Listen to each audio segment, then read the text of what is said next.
আজ আমার গল্পের গোয়েন্দা হলেন অর্জুন, যাকে সৃষ্টি করেছিলেন সমরেশ মজুমদার, যিনি জন্মগ্রহণ করেছিলেন 1944 সালের 10ই মার্চ জলপাইগুড়িতে এবং তার মহাপ্রয়াণ ঘটে 2023 সালের 8ই মে কলকাতায়।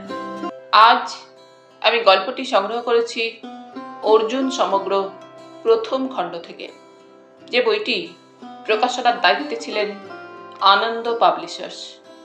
এদের সকলের প্রতি আন্তরিকভাবে কৃতজ্ঞতা নিবেদন করে শুরু করছি আজকের গল্প 1.5 দিন। আজ থাকলো অন্তিম পর্ব।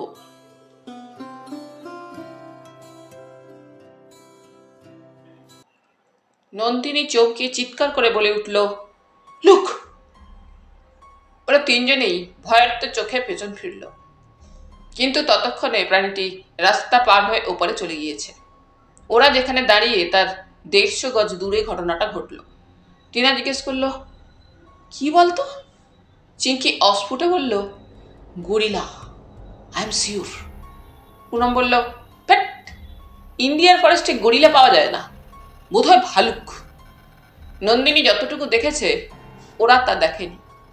ভালুক হলে কি ওভাবে হাত তুলে দৌড়ে যায়? প্রাণীটি কালচে লোমশ, কিন্তু দৌড়বার ভঙ্গিতেই নিজেকে গোপন করার প্রয়াস আছে। তাছাড়া লম্বায় অতটা উঁচু কি ভালুক হয়? যদিও এতদূর থেকে উচ্চতা মাপা শুধু দৃষ্টি দিয়ে অসম্ভব, কিন্তু এই জঙ্গলে যদি একটা অচেনা প্রাণী ওই চেহারা নিয়ে ঘুরে বেড়ায়, তাহলে নিরস্ত্র হয়ে হাঁটা বুদ্ধিমানের কাজ নয়। টুরিস্ট বাংলার সামনে এসে পুনম বলল, চল অর্জুনকে বলি। নন্দিনী মাথা নাড়ল, ভাই, আমরাই তো রেঞ্জারকে রিপোর্ট করতে পারি। বাকি রাস্তাটুকু চুপচাপ কাটিয়ে ওরা গেট খুলে রেঞ্জারের অফিসে ঢুকলো। এখন আর সকাল নেই, ডুয়ার্সের দুপুর মোটেই আরামদায়ক নয়। চারপাশে জঙ্গল থাকায় অবশ্য একটা ছায়া ছায়া প্রলেপ তার উপর পড়েছে। রেঞ্জার নেই। এক অল্প বয়সী ভদ্রলোক বাসি খবরের কাগজ পড়ছিলেন। ওদের দেখে আমতা আমতা করে বললেন, স্যার নেই, মাদারিহাটে গিয়েছেন। কখন ফিরবেন? নন্দিনী জিজ্ঞেস করল। বিকেলে। মাদারিহাট মানে যে রাস্তা দিয়ে আমরা জঙ্গলে ঢুকলাম? আগে হ্যাঁ, কিন্তু আমাদের যে খুব জরুরি কথা বলা ছিল এখনই। লোকটি উঠল।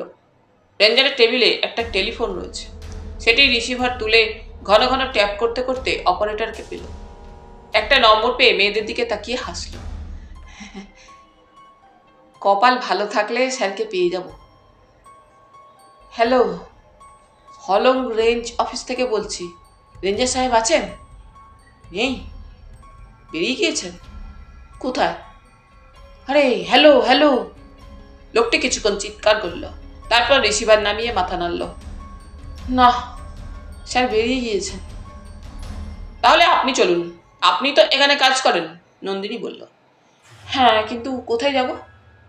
জঙ্গলে। জঙ্গলে? না না, হাতির পিঠে ছাড়া জঙ্গলে যাবেন না। তাছাড়া এখন জঙ্গলে খুব গোলমাল ব্যাপার হচ্ছে, হুটহাট যাবেন না। কি গোলমাল? রাষ্ট্রবিরোধী সমাজ বিরোধীরা জঙ্গলে আশ্রয় নিচ্ছে। মেয়েরা পরস্পরের মুখের দিকে তাকালো। নন্দিনী বলল, শুনুন, আমরা একটু আগে বাংলোর পিছন দিকের রাস্তায় বেড়াতে গিয়েছিলাম। যেতে যেতে যে কালভার্টটা পড়ে তার নিচে একটা ডেড বডি দেখতে পেয়েছি। মনে হচ্ছে লোকটাকে কেউ খুন করেছে। এই ব্যাপারটা আপনাদের জানাতে এসেছিলাম। কি খুন? আবার?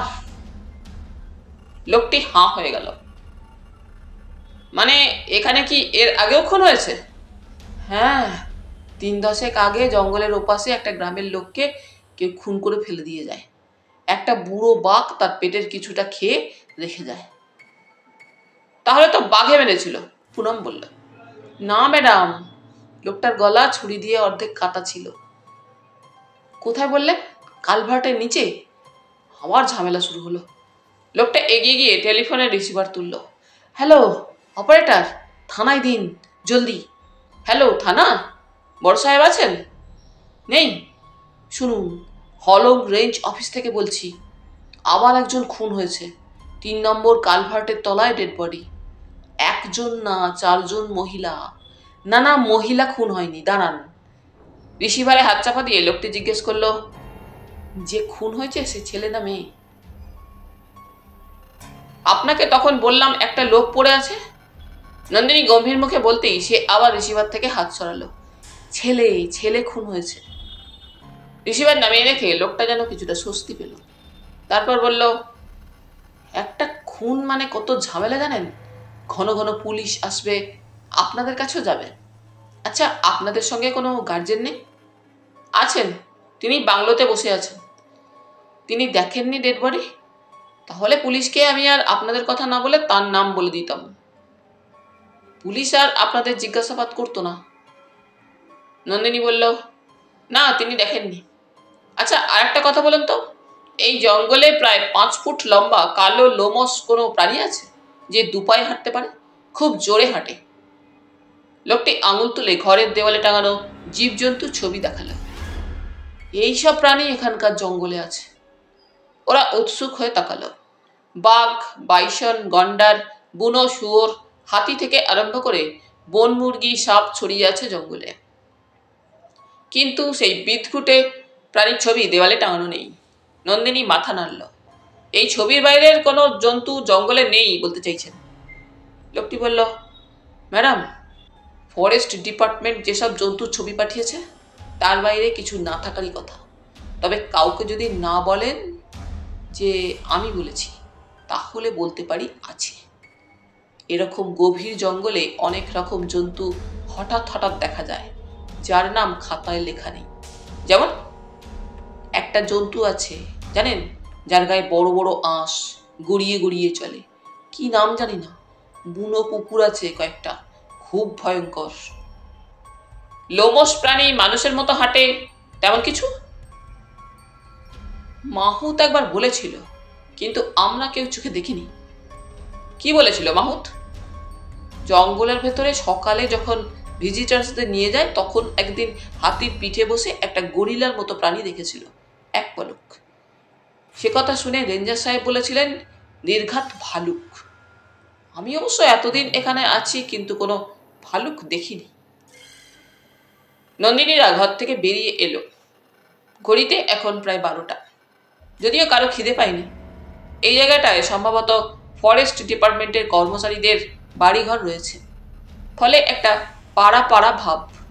ওরা চুপচাপ হাঁটছিল। পুনম বলল, বেশ থ্রিলিং ব্যাপার না রে? টিনা বলল, অদ্ভুত তো, একটা লোক খুন হলো আর তুই থ্রিল হচ্ছিস।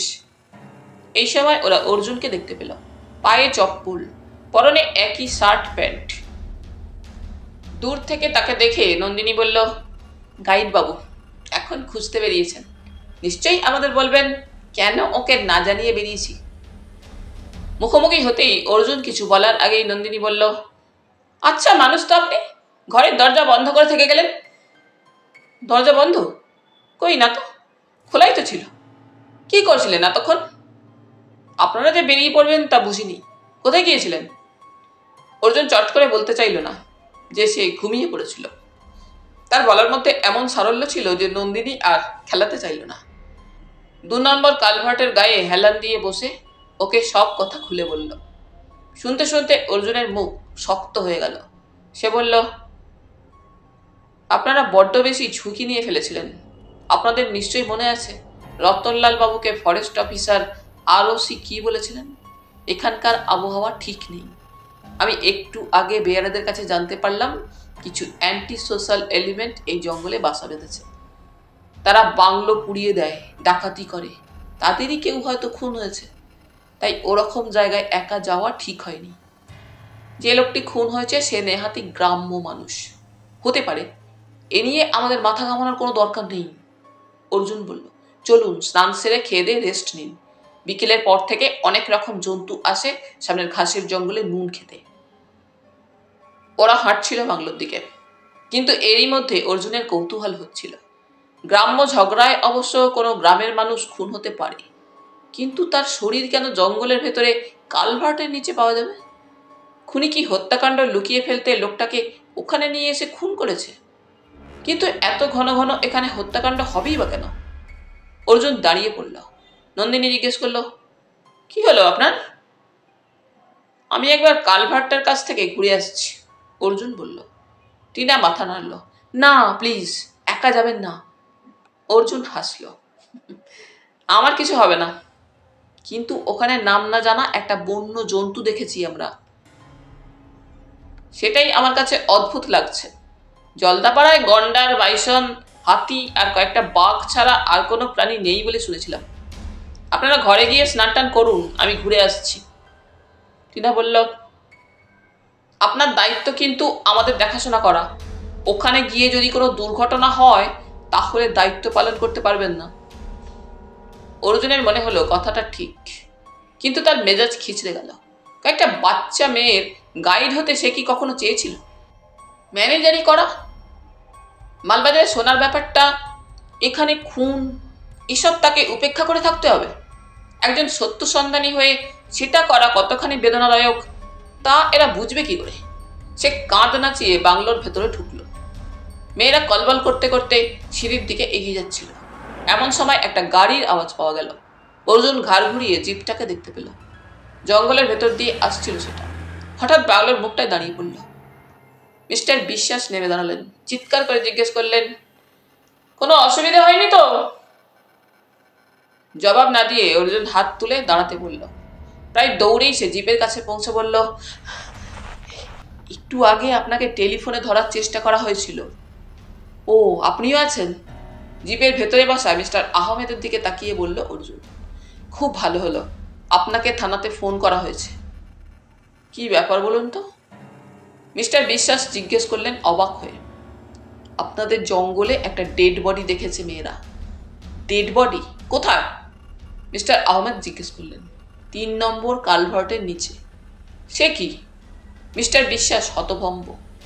মেয়েরা সেটা দেখলো কি করে? বেড়াতে বেড়াতে গিয়েছিল, তারপরেই আপনার অফিসে রিপোর্ট করেছে। আপনিও দেখেছেন? না, আমি তখন বাংলোয় ছিলাম। মিস্টার বিশ্বাস জিপে উঠে বসলেন। ড্রাইভার, গাড়ি ঘোরাও। অর্জুন এগিয়ে গেল। কিছু মনে করবেন না, আমি আপনাদের সঙ্গে যেতে পারি? আমরা অফিসিয়াল ডিউটিতে যাচ্ছি। আমি জানি, আপনি বোধহয় মিস্টার অমল সোমের নাম শুনেছেন। আমি তার সহকারী, আমার নাম অর্জুন। অর্জুন? মিস্টার আহমেদ বললেন। আপনি লাইটার প্রবলেম সলভ করেছেন? খুঁটিবাড়ি রেঞ্জের প্রবলেমটাও কি আপনারই সলভ করা? অর্জুন বিনীত হাসি হাসল। মিস্টার বিশ্বাস বললেন, তাই বলুন, উঠে পড়ুন ভাই। আপনার পরিচয় তো জানতাম না, তা এই মেয়েদের সঙ্গে কি করে এলেন? এটা একটা অ্যাসাইনমেন্ট, গাড়িতে উঠতে উঠতে অর্জুন বলল। মিস্টার আহমেদ হাসলেন। আপনার সঙ্গে দেখা হয়ে ভালোই হয়েছে। বিশ্বাস বললেন, তা তো হলো, কিন্তু আবার কি ঝামেলায় পড়লুম বলুন তো? অর্জুন জিজ্ঞেস করল, কদিন আগে যে লোকটা খুন হয়েছে তার কোনো কিনারা হলো? মিস্টার আহমেদ চলন্ত জিপে বসে বললেন, মনে হচ্ছে পলিটিক্যাল মার্ডার। এসব এলাকায় প্রচুর উগ্রপন্থী শেল্টার নিয়েছে। নিজেদের মধ্যে মতবিরোধ থেকে খুন হওয়া আশ্চর্যের নয়। অর্জুন কোনো কথা বলল না। আজকাল পলিটিক্যাল মার্ডার বলে অনেক খুনে তদন্ত চাপা দেওয়া যায়, আর তদন্ত করে সুরাহা না পেলে ওই শব্দ দুটো বলে পাশ কাটাতে অসুবিধা হয় না। দুপাশে জঙ্গল রেখে জিপ থামল 3 নম্বর কালভার্টের পাশে। টপাটপ জিপ থেকে নেমে পড়লেন অফিসাররা। অর্জুন তাদের অনুসরণ করল। পাথর ডিঙিয়ে ডিঙিয়ে জলের কাছে পৌঁছে এপাশ ওপাশ তাকিয়েও কোনো মৃতদেহের দর্শন পাওয়া গেল না।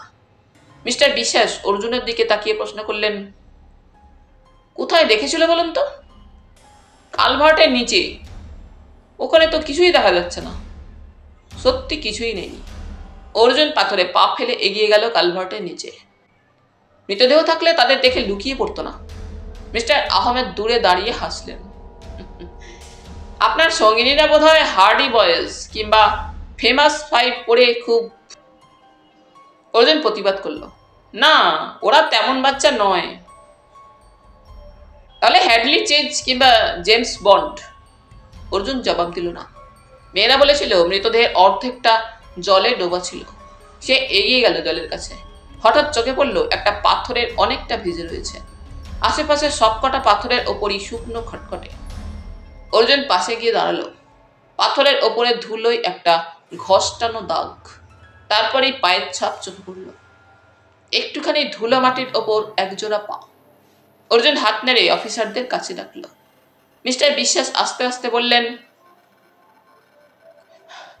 কোনো লোক টায়ার্ড হয়ে হয়তো কালভার্টের ছায়া ঘুমোচ্ছিল, দড়িকে সাপ ভেবেছে মেয়েরা।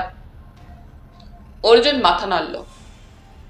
কিন্তু এখান থেকে কাউকে টেনে হিঁচড়ে নিয়ে যাওয়া হয়েছে। মিস্টার আহমেদ, আপনি এই জায়গাটা ভালো করে দেখুন। সে তার সন্দেহের কারণ আরো বিশেষভাবে বলল। পুলিশ অফিসার সেটা শুনে খুঁটিয়ে দেখলেন, তারপর বললেন, আপনার কথা সত্যি হলে এখানে একটা ডেড বডি ছিল এবং মেয়েরা আবিষ্কার করার পর কেউ সেটাকে সরিয়ে নিয়ে গিয়েছে। অর্জুন জলের ওপাশের জঙ্গলটাকে দেখছিল। ঝোড়ার জল খুব বেশি নয়, মাঝে মাঝে হাঁটুর বেশি নয়। যে কেউ ওপার থেকে এসে, না, ওপার থেকে নয়, মাটির দাগ বলছে যে কোনো ভারী জিনিসকে এপাশেই নিয়ে যাওয়া হয়েছে। এদিকে ঘাসের ওপর পায়ের ছাপ এখনো মিলিয়ে যায়নি। সেই ঘাসের দাগ দেখে আরো একটু এগোলো। এখান থেকে হাঁটলে রাস্তায় গিয়ে উঠতে হবে, কোনো পথ নেই। লতা, ঘাস আর মাটির উপর পায়ের ছাপ স্পষ্ট। পা বেশ গভীর হয়ে মাটিতে বসেছিল। সে মিস্টার আহমেদকে সেখানে ডেকে দেখালো। এবার ধীরে ধীরে ওরা পাহাড়ে চড়ার কষ্ট করে রাস্তায় উঠে এলো। মিস্টার আহমেদ বললেন, কিন্তু অর্জুনবাবু, আমরা নিজেরাই এই পথে উঠতে যে কষ্ট করলাম, তাতে কি আপনার মনে হচ্ছে কেউ আরেকটা ডেড বডি নিয়ে উঠতে পারবে? লোকটা যদি প্রচন্ড শক্তিশালী হয়। এদিকে সমস্ত শক্তিশালী মানুষের ঠিকানা পুলিশের খাতায় লেখা আছে। যদি মানুষ না হয়, তার মানে? এবার মিস্টার বিশ্বাস ঘুরে দাঁড়ান। আপনার জঙ্গলে এমন একটা প্রাণীকে মেয়েরা আজ দেখেছে যার আকৃতি অনেকটা গরিলার মতো, লম্বায় অন্তত ফিট 5। ওরা অবশ্য অনেক দূর থেকে দেখেছে।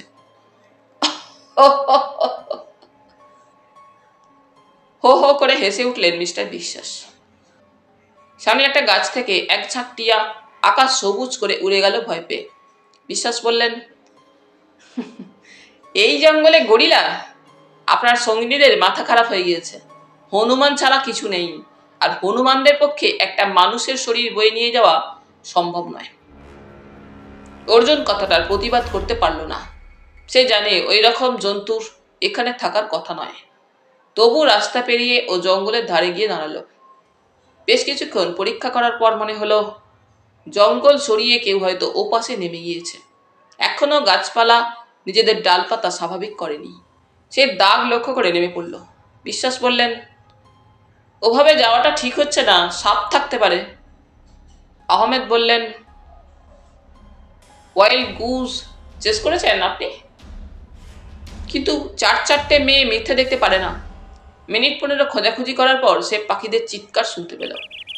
একটা গাছের ডালে পাখিরা অনবরত চিৎকার করে যাচ্ছে। এখন অর্জুনের চারপাশে ঘন জঙ্গল। রাস্তা চোখের আড়ালে চলে যাওয়ায় সে অফিসারদের দেখতে পাচ্ছে না। হঠাৎ মনে হলো আশেপাশে কেউ আছে।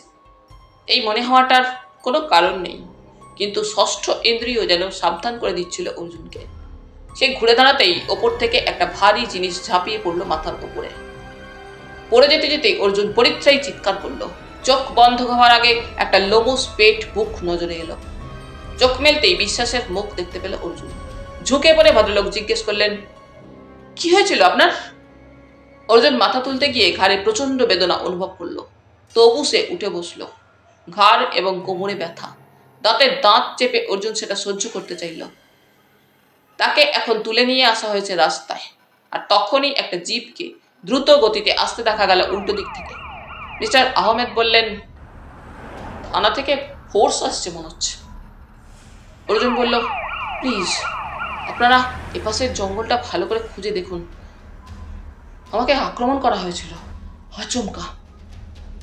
আহমেদ সজাগ হলেন। কজন ছিল? একজনই, একটা লোমস বুক পেট, আর কিছু দেখতে পাইনি। জিপটা থামতেই আহমেদ তাদের নির্দেশটা জানিয়ে দিলেন। মিনিট 10-এর মধ্যে পুলিশের চিৎকারে জানা গেল ওরা ডেড বডি খুঁজে পেয়েছে। শেষ পর্যন্ত একটা লম্বা গাছের ডালে শরীরটাকে ঝুলিয়ে ওরা জঙ্গল থেকে বেরিয়ে এলো। পরিষ্কার রাস্তায় শুইয়ে দেওয়া হলো মৃতদেহকে। কোনো লোমশ জন্তুর চিহ্ন এই জঙ্গলের ধারে কাছে খুঁজে পাওয়া যায়নি। বিস্ময় বেড়ে যাচ্ছিল অর্জুনের। সে ভুল করছে না, জন্তুটা ওখানে ছিলই। নন্দিনীরা ঠিকই দেখেছিল। নিশ্চয়ই লোকজন দেখে সে হাওয়া হয়ে গিয়েছে। জঙ্গলটা অনেকখানি জায়গা নিয়ে, যে কোনো জন্তুর পক্ষে নিরাপদ জায়গা খুঁজে পেতে অসুবিধা হওয়ার কথা নয়। মিস্টার বিশ্বাসের কথা কানে এলো। এই লোকটাকে এর আগে দেখেছি বলে মনে হয় না। আপনারা কেউ চিনতে পারছেন একে? পুলিশ কোনো উত্তর দিল না। আহমেদ জিপের ড্রাইভারকে নির্দেশ দিলেন ফরেস্ট অফিসের কোনো দারোয়ানকে তুলে আনতে। জিপ বেরিয়ে গেল। অর্জুন দেখল লোকটি এখানকার আদিবাসী সম্প্রদায়ের একজন। ওর ধুতি এবং পা এখনো ভিজে। তার মানে মেয়েরা ভুল দেখেনি। কিন্তু এত অল্প সময়ের মধ্যে মৃতদেহটাকে কালভার্টের নিচ থেকে ওই জঙ্গলে নিয়ে যাওয়া হলো কেন? কে বা কারা এই কাজটা করলো? অর্জুন ভিড় থেকে সরে এলো। ধীরে ধীরে কালভার্টের সামনে দাঁড়ালো। তীর তীর করে ঝোড়ার জল বয়ে যাচ্ছে। এখানকার পৃথিবী বেশ শান্ত। খুনটা এখানে হয়নি। হলে মৃতদেহের আশপাশে রক্তের চিহ্ন দেখা যেত। আচ্ছা, মৃতদেহে কি রক্তের দাগ রয়েছে? সে দ্রুত চলে এলো মৃতদেহের পাশে, খুঁটিয়ে দেখতে লাগলো। আহমেদ জিজ্ঞেস করলেন, কি দেখছেন? লোকটা মরল কিভাবে? বুঝতে পারছি না। অ্যাপারেন্টলি কোনো ক্ষত চোখে পড়ছে না। অর্জুন শরীরটার পাশে বসে পড়ল। মৃতদেহ দেখে মনে হচ্ছে 24 ঘন্টা আগে লোকটা বেঁচে ছিল। পচন শুরু হলেও সেটা মারাত্মক পর্যায়ে পৌঁছায়নি। কোথাও কোনো চিহ্ন নেই। পোস্টমর্টেম না করলে বোঝা যাবে না। এই জঙ্গলে সেটা ঠিকমতো করার ব্যবস্থা আছে কিনা কে জানে। এই সময় জিপ ফিরে এলো। ফরেস্ট অফিসের একজন গার্ড জিপ থেকে নেমে মিস্টার বিশ্বাসকে সেলাম করলো। তিনি জিজ্ঞেস করলেন, দেখো তো চেনো কিনা? লোকটা এদেশীয়। দুবার তাকাতে হলো না তাকে। হ্যাঁ সাহেব, এই উত্তর দিকের গ্রামে থাকে। হাটে হাটে ঘুরে তামাক বিক্রি করে। ওর সঙ্গে তোমার আলাপ ছিল? 2-1 বার কথা বলেছিলাম। এই জঙ্গলে ও কেন এসেছে বলতে পারো? না সাহেব। ঠিক আছে, তুমি যাও। মৃতদেহ তুলে নিয়ে গেল পুলিশ। আহমেদ যাওয়ার আগে বলে গেলেন যে তিনি বিকেলে আসবেন একবার। বিশ্বাসের সঙ্গে হাঁটতে হাঁটতে ফিরছিল অর্জুন। ওর ধারণা জঙ্গলে আশ্রয় নিতে আসা উগ্রপন্থীদের সঙ্গে গ্রামবাসীদের সংঘর্ষ ঘটায় ওরাই খুন করে রেখে গেছে। অর্জুন একমত হলো না। সেরকম কিছু ঘটলে সামনাসামনি ক্ষত দেখা যেত, রক্ত ছড়িয়ে থাকত। কিন্তু মিস্টার বিশ্বাস অন্য কোনো যুক্তি খুঁজে পাচ্ছিলেন না। গ্রামবাসীদের নিজেদের মধ্যে ঝগড়া হলে হত্যার জন্য জঙ্গলের এত ভেতরে আসার প্রয়োজন পড়তো না। তাছাড়া ওই লোমশ জন্তুর গল্প নেহাতি গপ্প। প্রতি বছর এইসব জঙ্গলে ভালো করে সার্ভে করা হয়। থাবা গুণে বাঘের সংখ্যা সঠিকভাবে যেখানে পাওয়া যায়, সেখানে অমন জন্তু সবার চোখের আড়ালে থেকে যাবে এমন হতেই পারে না। মেয়েরা ভুল দেখেছিল, আর অর্জুন সেটা নিয়ে বেশি ভেবেছিল বলে একটা বড় হনুমানকেও ওই কল্পনায় এঁকে ফেলেছে। কিন্তু তার কাছে একটাই বিস্ময়, মৃতদেহটা জায়গা বদলালো কি করে? মেয়েরা যে ওটাকে কালভার্টের নিচে দেখেছিল তা অস্বীকার করার তো উপায় নেই। ভদ্রলোক বললেন, একেই 1000টা ঝামেলা নিয়ে আছি, তার উপর আর একটা যোগ হলো। বাংলোর কাছাকাছি এসে অর্জুন জিজ্ঞেস করলো, ওই লোকটার গ্রামে কি খোঁজ খবর করতে যাবেন? আমার এ ব্যাপারে কৌতূহল হচ্ছে। ওটা পুলিশের কাজ, আমার এলাকা নয়। তবে যখন আপনি ইন্টারেস্টেড তখন আহমেদকে বলতে পারি আপনার কথা। মিস্টার বিশ্বাসের কাছে বিদায় নিয়ে বাংলোয় ঢুকলো অর্জুন। সিঁড়ি দিয়ে ওপরে ওঠার সময় দোতলার খোলা দরজাটা চোখে পড়ল। সেই মহিলা দাঁড়িয়ে আছেন। বাঁদিকের নিচের ঠোঁট দাঁতে কামড়ে এক দৃষ্টিতে তাকিয়ে রয়েছেন অর্জুনের দিকে। অর্জুন মাথা নিচু করে ওপরে উঠে এলো। এই ভদ্রমহিলা কে? উনি কি একা আছেন? কোনো পুরুষ সঙ্গী ছাড়া এত গভীর জঙ্গলে কেউ বেড়াতে আসে না। মিস্টার বিশ্বাসকে পরে এর কথা জিজ্ঞেস করতে হবে। ইনি কেন সারাক্ষণ দরজা খুলে দাঁড়িয়ে থাকবেন? নন্দিনীরা নিজেদের ঘরেই ছিল। ওদের বিরক্ত না করে অর্জুন নিজের ঘরে ঢুকলো। শরীরে ঘাম জমেছে। ব্যাগ থেকে পাজামা পাঞ্জাবি বের করে সে বাথরুমে ঢুকে গেল। বেশ বড় বাথরুম, শাওয়ার আছে। পাশে খোলা জানালা দিয়ে জঙ্গলটা দেখা যাচ্ছে, খুব কাছে। দাড়ি কামাতে কামাতে অর্জুন জন্তুটার কথা ভাবছিল। মৃতদেহটা ওই সরিয়ে নিয়ে গেছে সন্দেহ নেই। অর্থাৎ মেয়েরা মৃতদেহ আবিষ্কার করার পর জন্তুটা সেটাকে লুকিয়ে রাখতে চেয়েছিল। এরকম অদ্ভুত ব্যাপার সে আগে কখনো শোনেনি। মৃতদেহ খেতে আগ্রহী জন্তুরা কি দুই পায়ে চলে? যতদূর মনে পড়ছে, দুই পা যারা ব্যবহার করে তারা নিরামিষাশী হয়। সাওয়ারের নিচে দাঁড়িয়ে চোখ বন্ধ করেছিল সে। খামোখা জড়িয়ে যাচ্ছে কি কোনো ঝামেলায়? সে এসেছে 4টে মেয়েকে গাইড করতে। এসব কেস নিয়ে মাথা ঘামাতে সে আসেনি। স্নান শেষ করে মাথা মুছতে মুছতে সে খোলা জানালা দিয়ে বাইরে তাকালো। জঙ্গলের ওপরে এখন কড়া রোদ। হঠাৎ অর্জুন চমকে উঠল। তার মনে হলো সামনের গাছগুলোর আড়াল থেকে কেউ বেরিয়ে এসেছিল। তাকে দেখা মাত্র চট করে সরে গেল। সে ঠিক দেখেছে কেউ একজন। তার চেহারা স্পষ্ট হয়নি, কিন্তু সে ধরা দিতে চায়নি। এখনই যদি দৌড়ে ওখানে যাওয়া যেত তাহলে না, জামা কাপড় পরতে পরতে ও উধাও হয়ে যাবে। ব্যাপারটা মাথা থেকে কিছুতেই যাচ্ছিল না। একটা লোক খামোখা কেন তাকে দেখে লুকোতে যাবে? ও কি লুকিয়ে কাউকে দেখতে এসেছিল? এখানকার সাধারণ মানুষ জঙ্গলের এত গভীরে আসে না। যে এসেছে তার নিশ্চয়ই বিশেষ উদ্দেশ্য রয়েছে। সেটা কি? একবার মনে হলো মেয়েদের সাবধান করা দরকার। এই সময় বাইরে দরজায় শব্দ হলো। পাজামা পাঞ্জাবি পরে বাইরে বেরিয়ে এলো অর্জুন। দরজা খুলে দেখলো লাঞ্চের ট্রে হাতে বেয়ারা দাঁড়িয়ে আছে। সব কোই কো খানা হো গিয়া সব? ওই মেম সাহেবরা খেয়েছে? জি সাব। লোকটা টেবিলে খাবার রাখলো। চুল আঁচড়াতে আঁচড়াতে অর্জুন জিজ্ঞেস করলো, তুমি এই বাংলায় কতদিন আছো? 5 সাল সাব, লোকটা জবাব দিল। আচ্ছা, দোতলায় এক ভদ্রমহিলাকে দেখলাম, উনি কি একা আছেন? हाँ साहब, मेम साहब एक सांप का साथ आया था। सांप गया सिलीगुड़ी। मेम साहब यहाँ अकेला है, घर से नहीं निकलता। কোত্থেকে এসেছেন উনি? नहीं जानता सब। আচ্ছা, আরেকটা কথা, গত 5 বছরে এই বাংলায় কোনো গোলমাল হয়েছে? এই ধরনের চুরি চামারি, খুন খারাপি? नहीं साहब, बिल्कुल नहीं हुआ। ঠিক আছে, তুমি পরে এসে ট্রেন নিয়ে যেও। খাওয়া দাওয়া শেষ হলে বিছানায় শুয়ে যেই সে সিগারেট ধরিয়েছে অমনি মেয়েরা এলো। নন্দিনী বলল, বেয়ারের কাছে শুনলাম ভোরবেলায় হাতির পিঠে জঙ্গল ঘোরাতে নিয়ে যাওয়া হয়। আমরা যাব। যাবেন? আগে থেকে সেটা জানাতে হবে না? জানিয়ে দেব। চিঙ্কি বলল, আপনি কোথায় গিয়েছিলেন? ডেড বডি দেখতে। ও, আপনি তো গোয়েন্দা। না, আমি সত্য সন্ধানী। নন্দিনী বলল, আপনি কি ওই রেঞ্জারের দেখা পেয়েছিলেন? ওর সঙ্গে গিয়েছিলাম, কিন্তু উনি বলেছেন আপনারা যে লোমস প্রাণীটিকে দেখেছেন এই জঙ্গলে সেরকম প্রাণী নেই। মিথ্যে কথা, ফুঁসে উঠল নন্দিনী। আমরা স্পষ্ট দেখেছি। যাক, এ নিয়ে মাথা ঘামানোর কোনো দরকার নেই। কিন্তু আমরা এখানে খুব বেশি বোর হচ্ছি, পুনম বলল। মানে? চারপাশে জঙ্গল, ঘরে বসে থাকতে হচ্ছে। এই জন্য নিশ্চয়ই দিল্লি থেকে এত দূরে আমরা আসিনি। এর থেকে বেশি পয়সা দিয়ে দার্জিলিংয়ে গেলে আমরা বেশি আনন্দ পেতাম। সেখানে অনেক কিছু দেখার আছে। অবশ্যই দার্জিলিং হলংয়ের থেকে অনেক বেশি আকর্ষক। তবে এখানে যে জন্তু জানোয়ার দেখতে পাবেন তা কিন্তু দার্জিলিংয়ে নেই। আর হ্যাঁ, একটা কথা বলবো, যে খুনটা আজ এখানে হয়েছে, আজই হয়েছে ধরে নিচ্ছি। সেই পরিপ্রেক্ষিতে আমাদের কোনো এসকর্ট ছাড়া জঙ্গলে ঢুকে পড়া ঠিক হবে না। নন্দিনী ভ্রু কোচকালো। কেন? জঙ্গলে কিছু উগ্রপন্থী আশ্রয় নিয়েছে। তারা বোধহয় আপনাদের উপস্থিতি ভালো চোখে নেবে না। তাছাড়া ওই মৃতদেহটি নিশ্চয়ই আরো অনেক ঝামেলা ডেকে আনবে।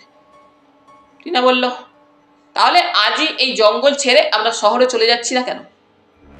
আপনারা যদি যেতে চান তাহলে আমি নিশ্চয়ই নিয়ে যাব।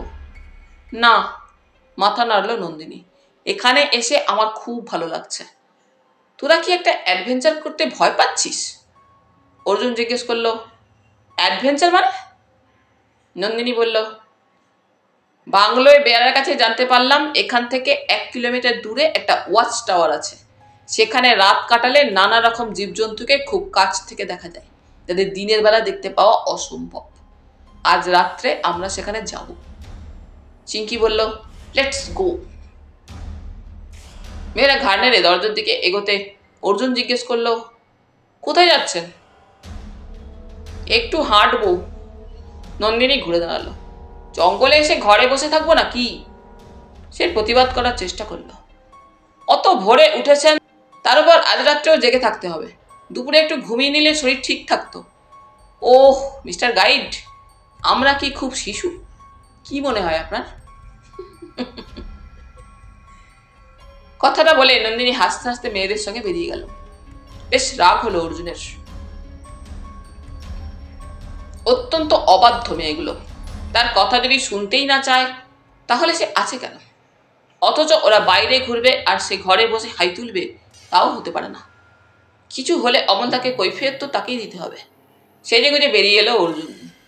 দোতলায় নামার সময় সে ঘাড় ঘুরিয়ে দরজাটার দিকে তাকালো। পর্দা ফেলা, কাউকে দেখা যাচ্ছে না। লনে নামতে নামতে সে মেয়েদের দেখতে পেল। যাক বাবা, ওরা ফরেস্ট অফিসের দিকে যাচ্ছে, ওদিকে কোনো বিপদ নেই। অর্জুন সেদিকেই হাঁটতে লাগলো। মেয়েদের সঙ্গে তার দূরত্ব বেশ অনেকটাই। দুপাশে জঙ্গল, সামনে 1 নম্বর কালভার্ট। হঠাৎ সে দাঁড়িয়ে পড়ল। একটা লোক কালভার্টের আড়ালে দাঁড়িয়ে মেয়েদের দিকে এমন ভঙ্গিতে তাকিয়ে আছে যে সন্দেহ না এসে যায় না। অনেক সময় কিছু বদ প্রকৃতির লোক এমন কাণ্ড করে, কিন্তু লোকটা তো নেহাতি গ্রাম্য মানুষ। অর্জুনের ঝাপসা মনে পড়ল স্নান করার সময় এক ঝলকে যে লোকটা গাছের আড়ালে চলে গিয়েছিল তার পোশাকও এমন ছিল। অর্জুন চটপট একটা গাছের আড়ালে চলে গেল। লোকটা আর এগোচ্ছে না, কিন্তু দাঁড়িয়ে ভাবছে। এই সময় ফরেস্ট অফিসের দিক থেকে একটা গাড়ির আওয়াজ ভেসে আসতেই লোকটা তিরিং করে কালভার্টের দিকে চলে গেল। অর্জুন তাকে এখনো স্পষ্ট দেখতে পাচ্ছে। প্রাইভেট নয়, একটা ট্যাক্সি সোজা চলে গেল বাংলোর দিকে। পেছনে যে বসে আছে তাকে স্পষ্ট দেখতে পেল না। মনে পড়ে যাওয়াতে ঘাড় ঘুরিয়ে সে আরেকবার নম্বরটা দেখতে চাইল। না, শিলিগুড়ি সেই ট্যাক্সি নয়। অর্জুন লোকটিকে দেখল, নেই। একটু আগে যে ওখানে দাঁড়িয়েছিল তার চিহ্ন নেই এখন। ট্যাক্সির নম্বর দেখতে ঘাড় ঘোরাবার সময়ই লোকটা হাওয়া হয়ে গিয়েছে। তাজ্জব ব্যাপার। অর্জুন আরো খানিকটা সময় দাঁড়িয়ে রইল গাছের আড়ালে। না, লোকটার কোনো চিহ্ন আর দেখা যাচ্ছে না। সে রাস্তায় নামলো। সতর্ক চোখে কালভার্টটা পার হলো। এটা বোঝাই যাচ্ছে লোকটা রাস্তায় উঠে আসেনি। এখানে কালভার্ট ছাড়িয়ে ঝোড়াটা বেশ চওড়া, পাশেই গভীর জঙ্গল। যে কোনো মানুষ ওখানে নেমে গেলে খুঁজে পাওয়া অসম্ভব। ফরেস্ট অফিস পর্যন্ত হেঁটে এলো অর্জুন। এখনই গাছের ছায়া ঘন হতে শুরু করেছে, তাদের আয়তনও বাড়ছে। কিন্তু আকাশে সূর্যদেব বহাল রয়েছেন। রেঞ্জারের অফিসে উঠে এসে অর্জুন দেখল মিস্টার বিশ্বাস এর মধ্যেই স্নান করে ফিরে এসেছেন নিজের চেয়ারে। ফাইলপত্র খুলে লেখালেখি করছেন। জুতোর শব্দ শুনে মুখ তুলে বললেন, আসুন, ভালোই হলো, খাতায় নামধাম লিখে দিয়ে যান। খাতাটা বাড়িয়ে দিলেন তিনি। এটা নিয়ম, তবে ধাম যে সবাই ঠিক লিখে যান তা নয়। মাস 3 আগে শঙ্কর ঘোষ নামে এক ভদ্রলোক এসেছিলেন কলকাতা থেকে। সপ্তাহখানেক ছিলেন। পেমেন্ট করার সময় দেখা গেল 150 টাকা কম পড়েছে। বললেন গিয়ে পাঠিয়ে দেবেন। সেটা আজও দিচ্ছেন। চিঠি দিয়েছি, ফেরত এসেছে। অর্জুন হেসে বলল, না, আমরা পুরো পেমেন্ট করেই যাব। নামধাম লিখে সে একটা নামের ওপর চোখ রাখল, মিস্টার পুরী। মালবাজারের সেই ভদ্রলোক যিনি বেয়ারাকে ধমক দিয়েছিলেন দরজায় টোকা দেওয়ার জন্য। ওই ভদ্রলোক এখানে কখন এলেন? সে প্রশ্নটা করল মিস্টার বিশ্বাসকে। তিনি বললেন, ভদ্রলোক এই একটু আগেই এসেছেন, ট্যাক্সিতে বাংলোর দিকে গেলেন। এর ঠিকানা কি? ওটা জিজ্ঞেস করবেন না, ব্যাপারটা সরকারি, এটুকু বলতে পারি। সরকারি মানে? কিছু কিছু অফিসার অথবা সরকারের বড় কর্তার সুপারিশে কোনো কোনো মানুষ আসেন যাদের ডিটেলস আমরা ওই খাতায় লিখে রাখি না। অর্জুন স্বস্তির নিঃশ্বাস ফেলল। আর যাই হোক, মিস্টার পুরী তাহলে সন্দেহভাজনদের লিস্টে পড়ছেন না। সে সিগারেট ধরালো। আচ্ছা মিস্টার বিশ্বাস, এখান থেকে কিছু দূরে একটা ওয়াচ টাওয়ার আছে, সেখানে রাত কাটাতে গেলে কি করতে হবে? শুনেছি বন্যজন্তু দেখা যায় ওখান থেকে। আপনারা যেতে চাইছেন ওখানে? হ্যাঁ, আজ রাত্রে আমি আপনাকে সিকিউরিটি দিতে পারবো না।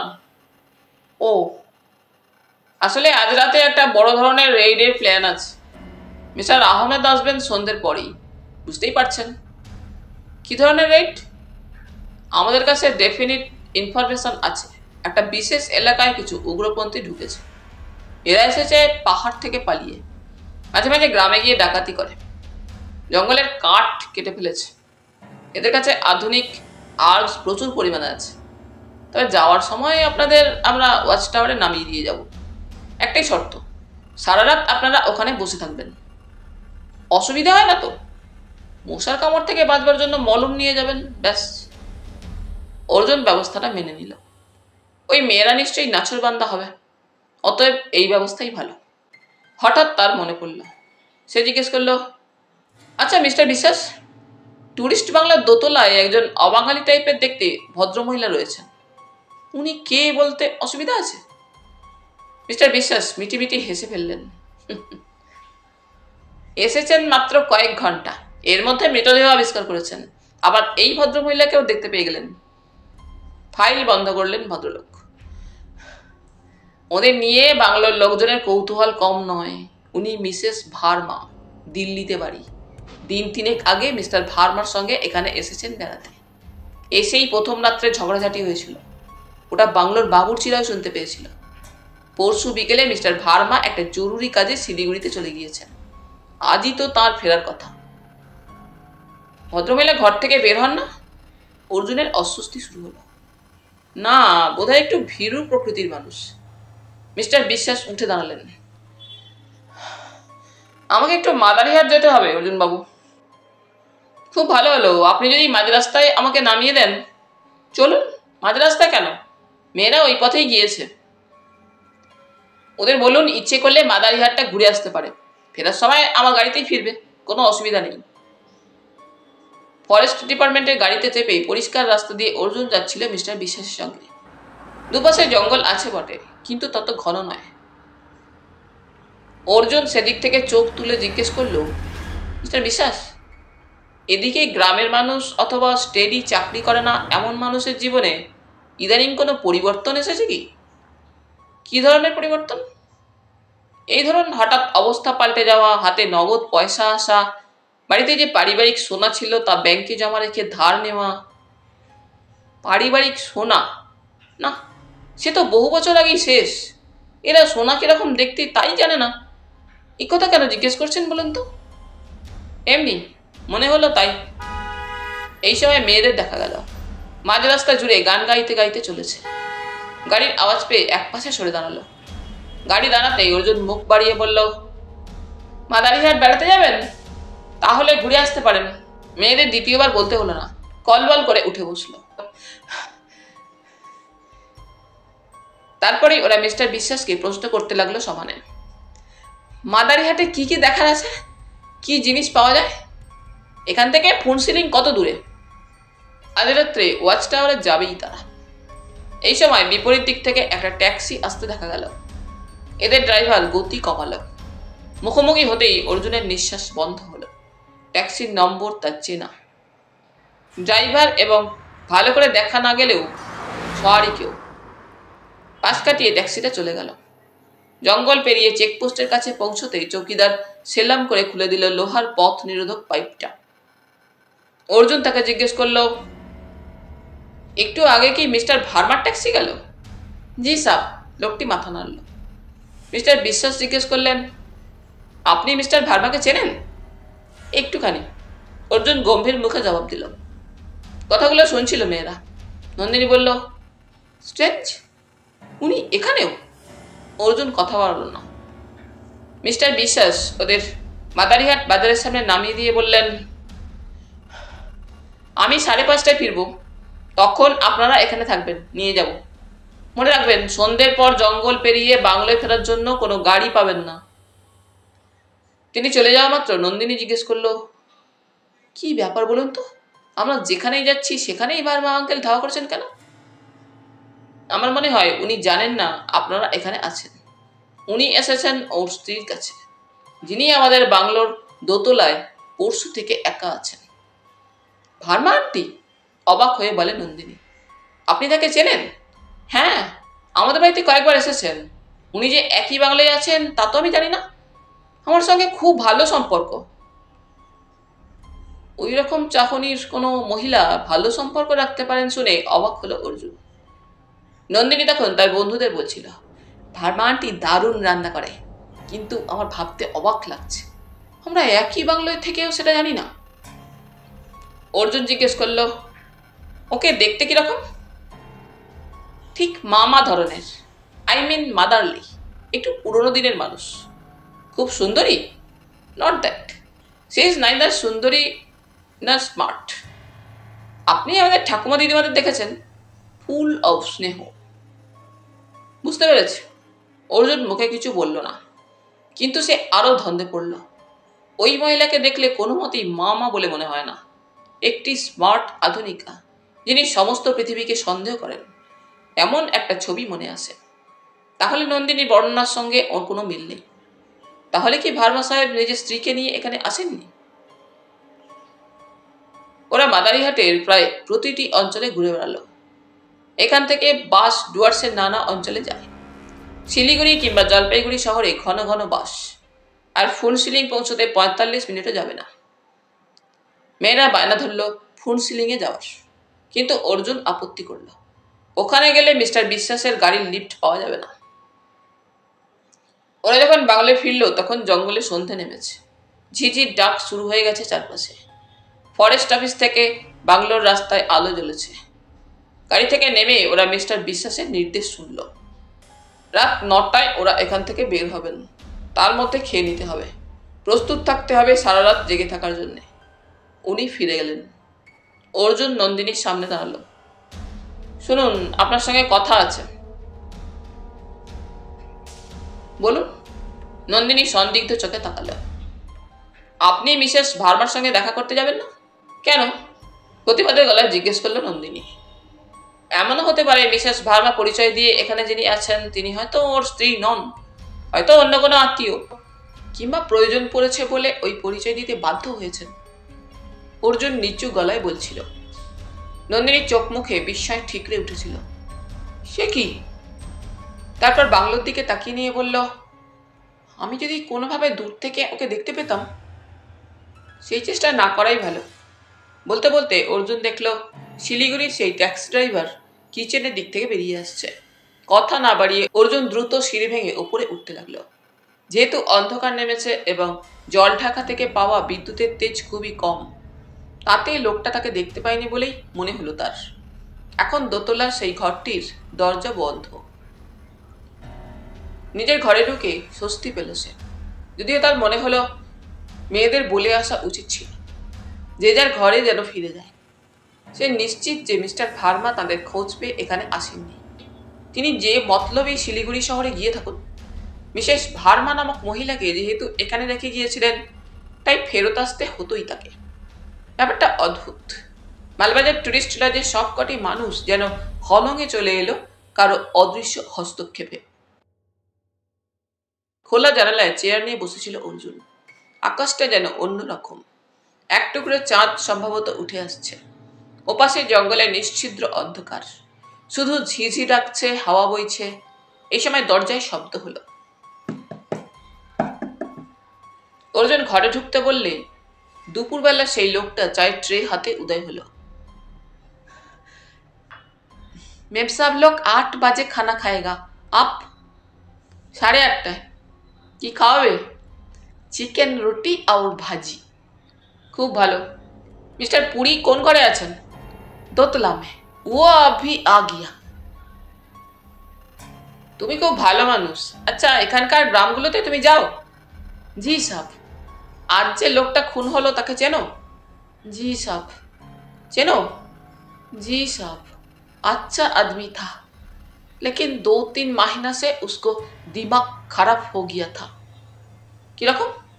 हमको बोला बंगलों में बड़ा बड़ा आदमी आता है, उन लोग पुराना सोना चाहे तो मिल जाएगा सस्ता में। हम बोला तुम पगला हो गया। তারপর उसको बात नहीं आया वो। ঠিক আছে, যাও। লোকটি চলে গেল। কিন্তু অর্জুনের মন জুড়ে তখন উত্তেজনা। যোগদা তাকে মালবাজারে যে সোনা বাঁধা রাখার গল্প বলেছিলেন, সেটার সত্যতা সে নিজের চোখে দেখে এসেছে। ব্যাপারটা মাদারিহাট হলকে পৌঁছে গিয়েছে, অর্থাৎ একটা বিরাট চক্র এর পেছনে কাজ করছে। কিন্তু যত সহজ মনে হচ্ছে ব্যাপারটা ঠিক তত সহজ নয়। একজন বা একদল মানুষের হাতে যদি চোরাই সোনা এসে থাকে, তাহলে তাদের জানা আছে ন্যায্য দামে কি করে তা বিক্রি করতে হয়। কম দামে বিক্রি অথবা অল্প টাকায় বন্ধক রেখে লোকসান করবে কেন তারা? ব্যাপারটায় ফাঁক থেকেই যাচ্ছে। আর আজ যে লোকটার মৃতদেহ পাওয়া গেল, সে নিশ্চয়ই এই সোনা চক্রের সঙ্গে জড়িত ছিল। কোনো রকম মতবিরোধ ঘটায় লোকটাকে প্রাণ দিতে হয়েছে। কিন্তু সেই লোমস জন্তুটাই সব হিসেব গোলমাল করে দিচ্ছে। অর্জুন সিগারেট ধরালো। চা খেতে খেতে বাইরের দিকে তাকাতেই দেখল বাংলোর ওপর থেকে একটা সার্চ লাইট ঝোড়ার ওপারের ঘাসের মাঠটাকে আলোকিত করছে, যেখানে নুন মাটি রাখা আছে। আর আচমকা আলো পড়ায় গোটা বড় বিশাল চেহারার বাইসন মুখ তুলে তাকালো এদিকে। আলোয় তাদের চোখ চলতে লাগলো। দৃশ্যটি সুন্দর।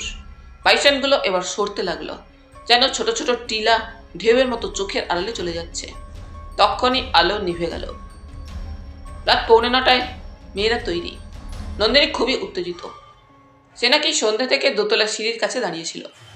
প্রায় আধ ঘন্টা বাদে সেই বিশেষ ঘরের দরজা খুলে যে লম্বা মহিলাটি বেরিয়ে এসেছিল, তিনি 7 জন্মেও মিসেস ভার্মা নন।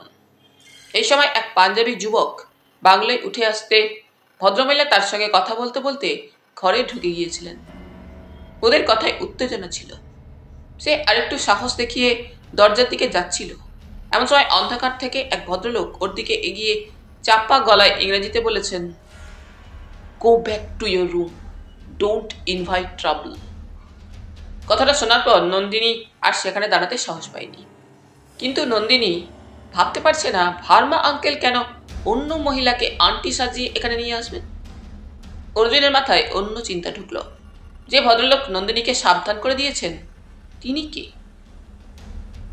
আর এই পাঞ্জাবি যুবকের নাম কি বলদেব? অর্জুনেরা বাংলোর বাইরে এসে অপেক্ষা করছিল, যেখানে হাতির পিঠে ওঠা সিমেন্টের সিঁড়ি রয়েছে। চিঙ্কি এবং টিনা সিঁড়ির ধাপে উঠে বসেছিল। অর্জুন জিজ্ঞেস করল, যে লোকটা আপনাকে সাবধান করলো তাকে দেখতে কেমন? অন্ধকারে ঠিক বুঝতে পারিনি। গলা শুনেই আমার বুক ঢিপঢিপ করছিল। ঠিক 9টা বাজতেই দুটো জিপ এসে দাঁড়ালো বাংলোর সামনে। পেছনে একটা পুলিশে ভর্তি। মিস্টার বিশ্বাস বললেন, কি এখনো বলুন যেতে পারবেন কিনা? পারবো না কেন? নন্দিনী জিজ্ঞেস করল। টিকেট থটে যাওয়া ক্যান্সেল হলেও হতে পারে। চলুন উঠে পড়ুন। বেশ কষ্ট করেই ওরা জিপে উঠল, কারণ পেছনেও দুজন পুলিশ অস্ত্র নিয়ে বসেছেন। মিস্টার আহমেদ বললেন, আপনাদের সাহস খুব। দেখবেন রাত্রে ওপর থেকে নিচে নামতে চেষ্টা করবেন না। একমাত্র সাপ ছাড়া কোনো বন্য জন্তু আপনাদের নাগাল পাবে না ওপরে বসে থাকলে। পুনাম চিৎকার করে উঠল, সাপ! ও মাই গড! আহমেদ বললেন, ভয় পাওয়ার কিছু নেই। সাপেদেরও কাজকর্ম আছে, সঙ্গে একটা লাঠি রাখলেই চলবে। মিস্টার বিশ্বাস বললেন, ওয়াচ টাওয়ারের লাঠি পাবেন মশালো। অর্জুন জিজ্ঞেস করল, মিস্টার আহমেদ, বলদেব নামের কোনো পাঞ্জাবি ছেলেকে আপনি চেনেন? কোন বলদেব? ঠিক জানি না, মালবাজারেও যার যাতায়াত আছে। ও, সাপ্লায়ার বলদেব। কেন বলেন তো? লোকটি কিরকম? ভালো, গরিব দুঃখীদের খুব সাহায্য করে। কারো কারো কাছে ও প্রায় দেবতার মতো। এখন পর্যন্ত নাথিং এগেনস্ট হিম। অর্জুন আর কথা বলল না। নিঃশ্বাস জঙ্গলের মধ্যে দিয়ে দুটো জিপ ছুটে যাচ্ছিল। এবার পরিষ্কার রাস্তা ছেড়ে দিয়ে তারা জঙ্গলে পথ ধরল। বিশ্বাস বললেন, আমাদের যেতে হবে এখান থেকে 3 কিলোমিটার দূরে। তখন আলো জ্বালা চলবে না। আপনাদের জন্য দুশ্চিন্তা থাকলো। একটা কথা, সিঁড়ির একেবারে শেষ 5টি ধাপ ইচ্ছে করলে খুলে নেওয়া যায়।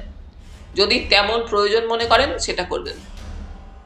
জঙ্গলের ভেতরে খানিকটা খোলা জায়গার সামনে জিপ দুটো থামল। অর্জুন দেখল 3 তলা উঁচু একটা ওয়াচ টাওয়ার। ওপরে ছাউনি রয়েছে।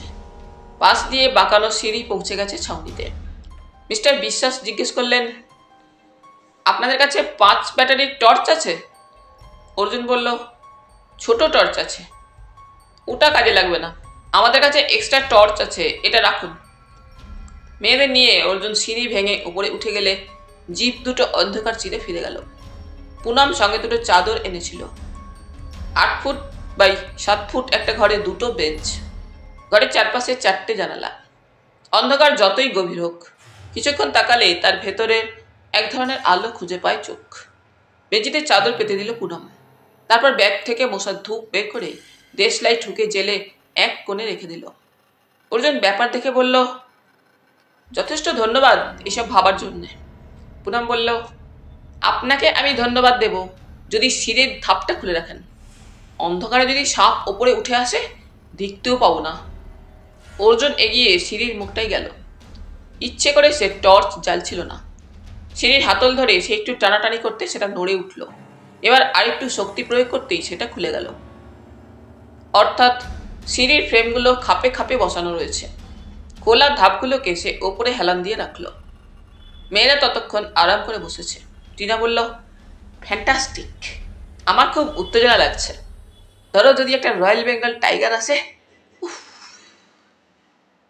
চিঙ্কি বলল, আমি ভাবছি যদি এখন টারজান আসতো। ভাবা যায় না। অর্জুন জিভে শব্দ করল, কোনো কথা নয়। আপনাদের বাক্য শুনলে কোনো জন্তু জানোয়ার এ তল্লাটেই আসবে না। এই মশার ধূপের গন্ধটা ওরা না পেলে বাঁচি।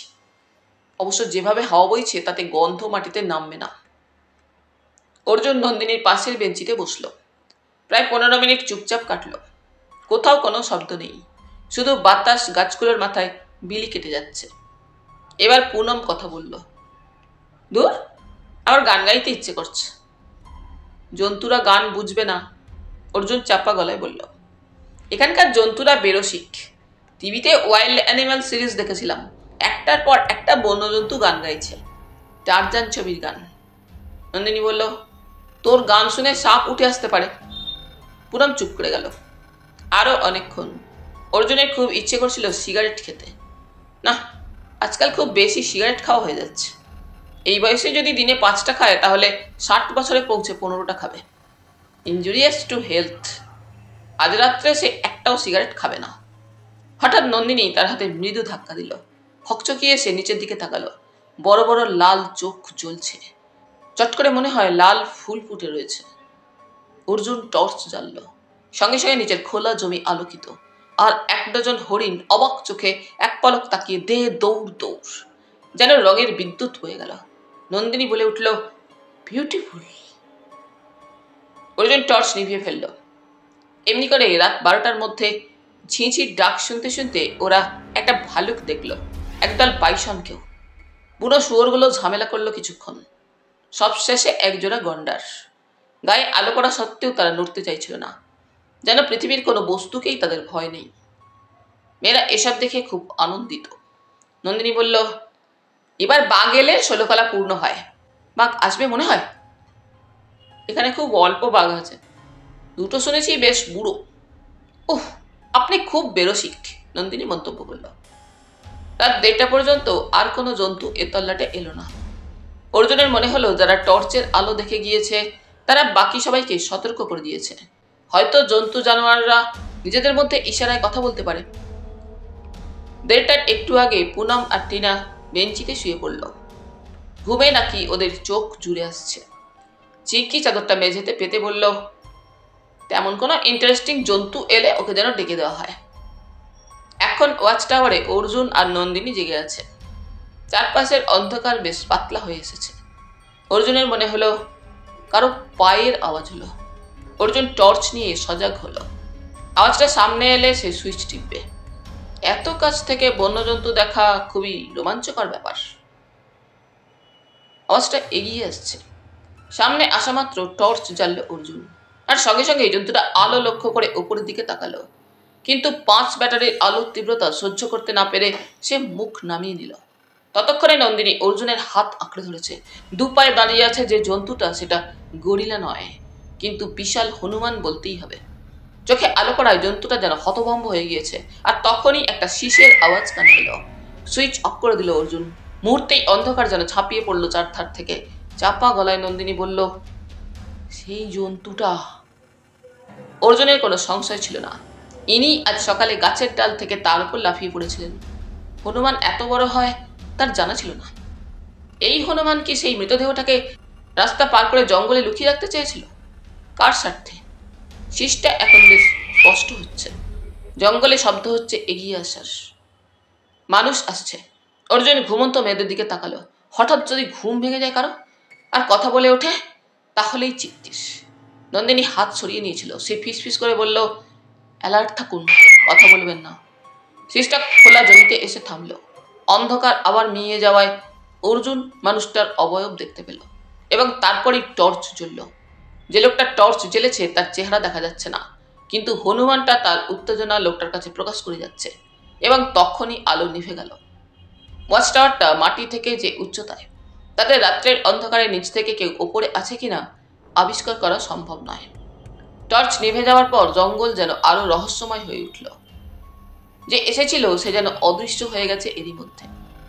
অর্জুন কি করবে বুঝতে পারছিল না। তার অবশ্য কিছু করারও উপায় নেই, একমাত্র বসে লক্ষ্য করে যাওয়া ছাড়া। সে ঘুমন্ত মেয়েদের দিকে তাকালো। জেগে উঠলে ওরাই বিপদ ডেকে আনতে পারে।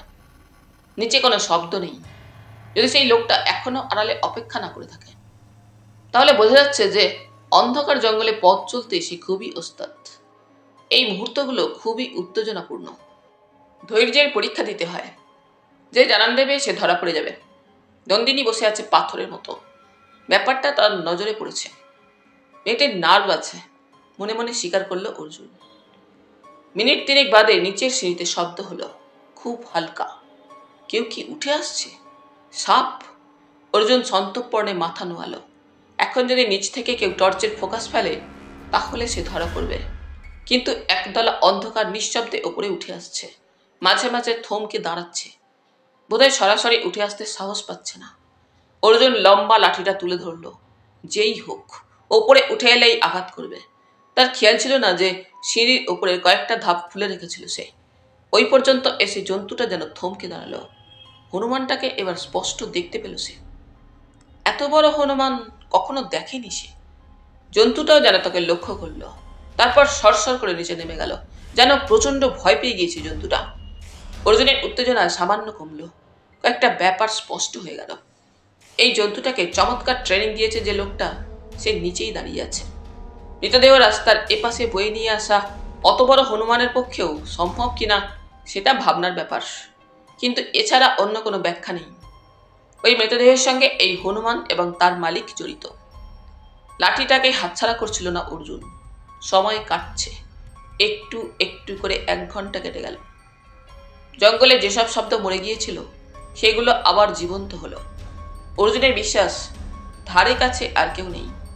যে এসেছিল সে সতর্ক হয়ে ফিরে গিয়েছে। এবার নন্দিনী চাপা স্বরে বলল, কি ব্যাপার বলুন তো? অর্জুন বলল, আজ রাত্রে আর কিছু দেখা যাবে বলে মনে হয় না। কিন্তু দেখা গেল। ভোরের সামান্য আগে জঙ্গলে শব্দ হতে লাগলো। পুনম, চিঙ্কি, টিনা উঠে বসেছে। চিঙ্কি বলল, আহ, কি ফাইন আকাশ! ওইটি শুকতারা না? নন্দিনী চাপা শব্দ করল। ওরা চুপ করে গেল তৎক্ষণাৎ। তারপরেই দেখা গেল এক দঙ্গল হাতি জঙ্গল মারিয়ে খোলা জমিতে চলে এলো।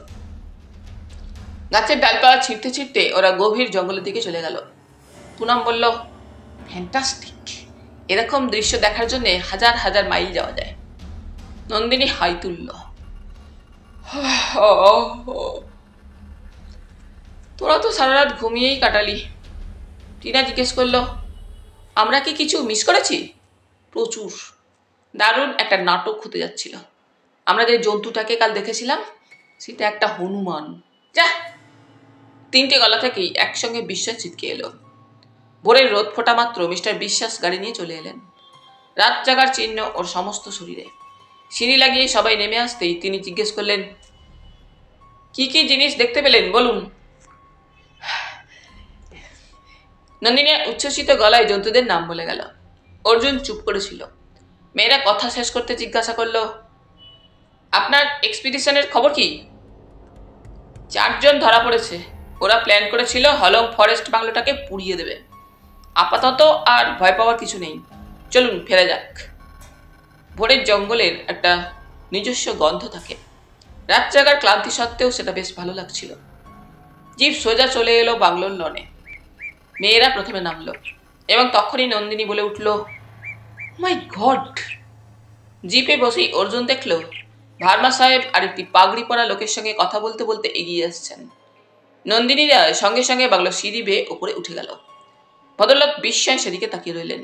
বিশ্বাস বললেন, কি ব্যাপার বলুন তো? অর্জুন মাথা নাড়ল।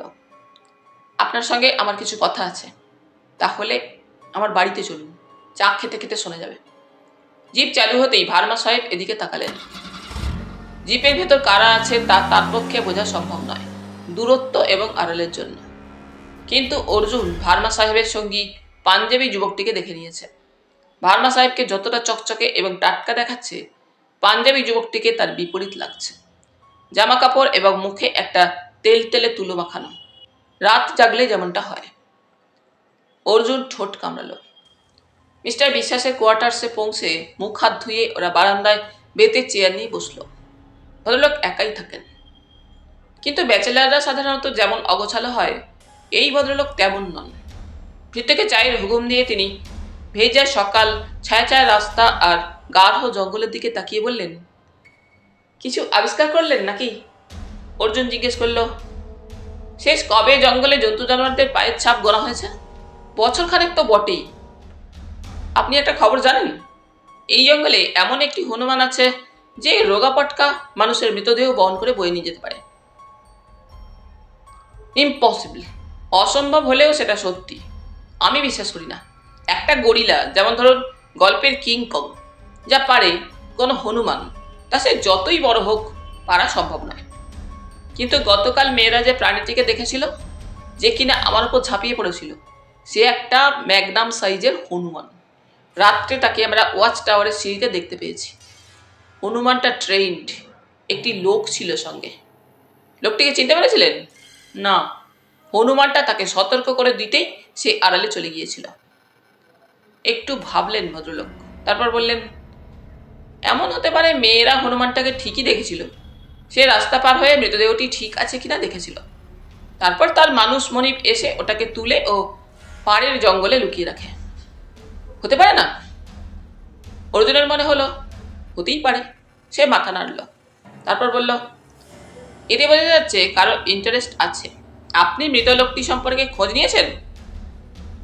মিস্টার আহমেদ কাল রাত্রে বললেন ওকে ছিনতাই করতে গিয়ে খুন করা হয়েছে। ওর কাছে পরিবারের অনেক পুরানো একটা সোনার গহনা ছিল, সেটা বিক্রি করতে গিয়ে আর ফিরে আসেনি। এদিকে গরিব মানুষের কাছে সোনা থাকাও মুশকিল। চা এসে গেল। অর্জুন জিজ্ঞেস করল, মিস্টার ভার্মা যিনি লনে পাইচারি করছিলেন একটু আগে, তার সঙ্গে যে লোকটি ছিল তাকে চেনেন? কেন বলুন তো? এই লোকটিও গত রাত্রে ঘুমায়নি। মিস্টার বিশ্বাস, আপনাকে একটু বিরক্ত করব। বেশ তো, বলুন না। মৃত মানুষটি যে গ্রামে থাকে সেখানে একবার যেতে পারি? স্বচ্ছন্দে। হেঁটে যেতে অনেক সময় লাগবে। আপনি ব্রেকফাস্ট খেয়ে গাড়ি নিয়ে যেতে পারেন, আমি ড্রাইভারকে পাঠিয়ে দেব। কিন্তু কি ব্যাপার বলুন তো? অর্জুন তাকে মালবাজারের ঘটনা, যোগুদার কাছে শোনা কাহিনী খুলে বলল। মিস্টার বিশ্বাস শুনতে শুনতে মাথা নাড়ছিলেন। অর্জুন শেষ করল, ব্যাপারটা বুঝুন।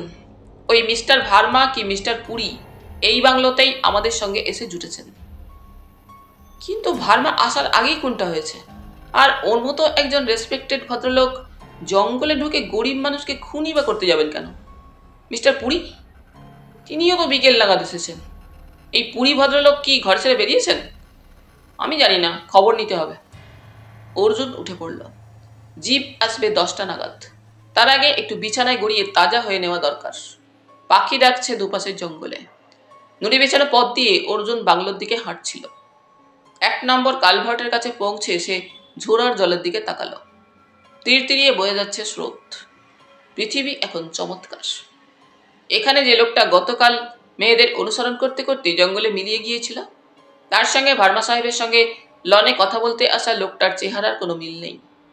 গতরাত্রে জঙ্গলের ভেতরে যে টর্চ নিয়ে হনুমানটার সঙ্গে এসেছিল, তার চেহারাও ভালো করে দেখতে পায়নি সে।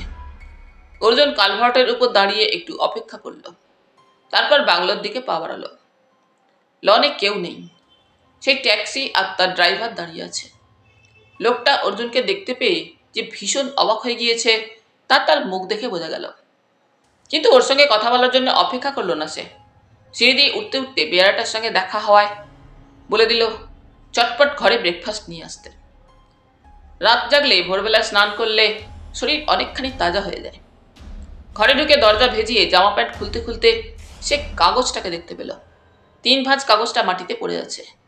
সম্ভবত ওপরের ভেন্টিলেটরের ফাঁক দিয়ে কেউ ফেলে দিয়েছে ঘরে। ওটা তুলে নিল অর্জুন। ইংরেজিতে লেখা, তুমি কেন শুরু থেকে আরম্ভ করছো না? হাতের লেখা চেনার উপায় নেই, কারণ প্রতিটি অক্ষরই ইচ্ছে করে ক্যাপিটাল হরফে লেখা হয়েছে। অদ্ভুত ব্যাপার। সাধারণত শত্রুপক্ষের লোকেরা যদি অস্তিত্ব জেনে যায় তাহলে হুমকি দেওয়ার চেষ্টা করে। সরে না দাঁড়ালে মৃত্যু অনিবার্য, এমন কথাই লেখা থাকে। এ তো হুমকির বদলে উপদেশ। এই জঙ্গলে তার শুভাকাঙ্ক্ষী কেউ আছেন নাকি? তিনি কেন চোরের মতো উপদেশ দেবেন? ঘুম আসেনি। উত্তেজনা থাকলে রাত জাগার পরেই সকালে ঘুম পালিয়ে যায়। কিন্তু স্নান খাওয়ার পর কিঞ্চিত অবসাদ ছাড়া তেমন কিছু অসুবিধে হচ্ছে না। জিপের ড্রাইভার ছাড়া কেউ নেই। ওর কাছেই শোনা গেল রেঞ্জার মিস্টার বিশ্বাস এখন পরিশ্রম করছেন, অথচ এই ড্রাইভারটিকেই গত রাত্রে সে দেখেছিল। এর কি বিশ্রামের কোনো প্রয়োজন নেই? একটু খারাপ লাগলো অর্জুনের। সে জিজ্ঞেস করল, আপনি কি জানেন আমি কোথায় যেতে চাই? জানি স্যার, তবে গ্রাম পর্যন্ত জিপ যাবে না, একটু হাঁটতে হবে আপনাকে। অর্জুন মাথা নাড়ল। ক্রমশ জঙ্গলের গভীরতম অংশ পেরিয়ে জিপ চলে এলো ফাঁকা জায়গায়। জঙ্গল যেখানে শেষ হয়েছে সেখানেই গ্রাম শুরু হয়নি। গাড়ি গেল একটা ঝোড়া পর্যন্ত। এখানে কোনো সাঁকো নেই। প্যান্টের নিচটা গুটিয়ে জল পার হলো অর্জুন। পায়ে হাঁটা পথ, এবড়ো খেবড়ো, জঙ্গুলে। জিপের পক্ষেও আসা সম্ভব ছিল না। মিনিট 5 যাওয়ার পর গরুর গলার ঘন্টা আর মুরগির ডাক শোনা গেল। শেষ পর্যন্ত গ্রামটাকে দেখতে পেল সে। ঘরের চাল, মাটির দাওয়া, কিছু কৃষিজীবী মানুষের বাস বোঝা গেল। গ্রামের মুখটাতেই একটা লোক সাইকেল নিয়ে খাকি হাফ প্যান্ট আর শার্ট পরে দাঁড়িয়ে। তাকে ঘিরে কিছু খালি গায়ের গ্রামের মানুষ।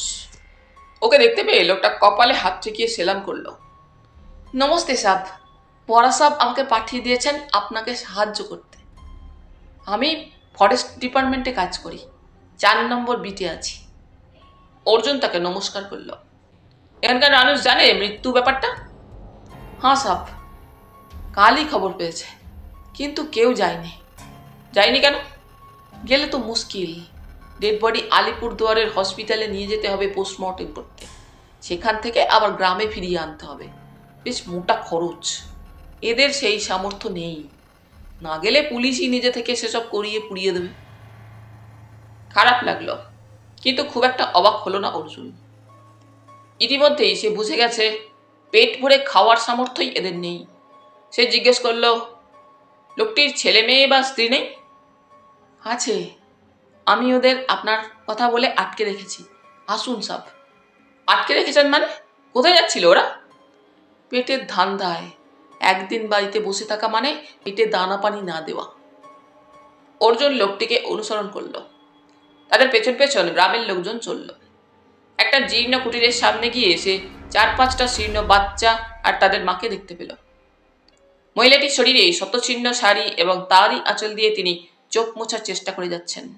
বাচ্চাগুলো ফ্যাল ফ্যাল করে তাকিয়ে আছে। পেছনে ভিড়টা আরো বেড়েছে। এই অবস্থায় জিজ্ঞাসাবাদ কতটা ফলপ্রসূ হবে তাতে সন্দেহ আছে। তবু সে জিজ্ঞেস করল, যিনি মারা গিয়েছেন তিনি আপনার স্বামী? মহিলা উত্তর দিলেন না। ফরেস্ট ডিপার্টমেন্টের লোকটি কথাগুলো আদিবাসী ভাষায় উচ্চারণ করল। বাংলা ভাষার সঙ্গে কয়েকটা ক্রিয়াপদের তফাৎ ছাড়া তেমন পার্থক্য নেই। এবার মহিলা মাথা নেড়ে হ্যাঁ বললেন। ওর সঙ্গে কারো ঝগড়াঝাটি ছিল? মহিলা মাথা নাড়লেন না। ফরেস্ট ডিপার্টমেন্টের লোকটি বলল, সাব, ওর পক্ষে এখন কথা বলা সম্ভব নয়। এত লোক দেখে লজ্জাও পাচ্ছে। ওর ভাসুরের সঙ্গে কথা বলুন, সে খুব ভালো মানুষ। বলে সামনে দাঁড়ানো এক প্রৌঢ়কে দেখিয়ে দিল। লোকটির পরনে খাটো ধুতি, খালি গা হাঁটু পর্যন্ত জমাট ধুলো। ফরেস্ট ডিপার্টমেন্টের লোকটি তাকে কাছে ডেকে বাকিদের চিৎকার চেঁচামেচি করে দূরে সরিয়ে দিল। প্রৌঢ় নমস্কার করে কাছে এসে দাঁড়ালো। অর্জুন তাকে জিজ্ঞেস করল, এরকম হবে তুমি জানতে? প্রৌঢ় 2 হাত জড়ো করে দাঁড়ালো। আমি ভয় পেতাম। তোমার ভাই কি করতো? আগে চাষ করতো, কিন্তু তাতে ওর পেট মন কিছুই ভরতো না। শেষে তামাক নিয়ে হাটে হাটে ঘুরে বিক্রি করত। এতে কাঁচা পয়সা আসতো ঘরে, তাই দিয়ে ধার শোধ করত। আমি বলতাম, ভগবান যা দিচ্ছেন তাতেই সন্তুষ্ট থাক, বেশি লোভ করিস না। কিন্তু আমার কথা কানে তুলল না। ওর অবস্থা কেমন ছিল? আগে খুব খারাপ, এখন একটু ভালো হচ্ছিল। তোমরা কপুরুষ ধরে এখানে আছো? অনেক অনেক দিন। এত অভাব যখন ঘরে, তখন সোনার গহনাটা কি করে থেকে গেল? প্রৌরব মুখ নামালো। ঘরে কোনো সোনা দূরে থাক, রূপও ছিল না। আপনি নিজের চোখেই আমাদের চেহারা তো দেখছেন। তুমি জানো ও সোনা বিক্রি করতে গিয়েছিল? প্রৌরব উত্তর দিল না, কিন্তু চোরা চোখে দূরে দাঁড়ানো গ্রামবাসীদের দিকে তাকালো। অর্জুন বলল, তুমি এড়িয়ে যেও না, আমি তোমাদের সাহায্য করতে এসেছি। প্রৌর এবার গলা নামালো।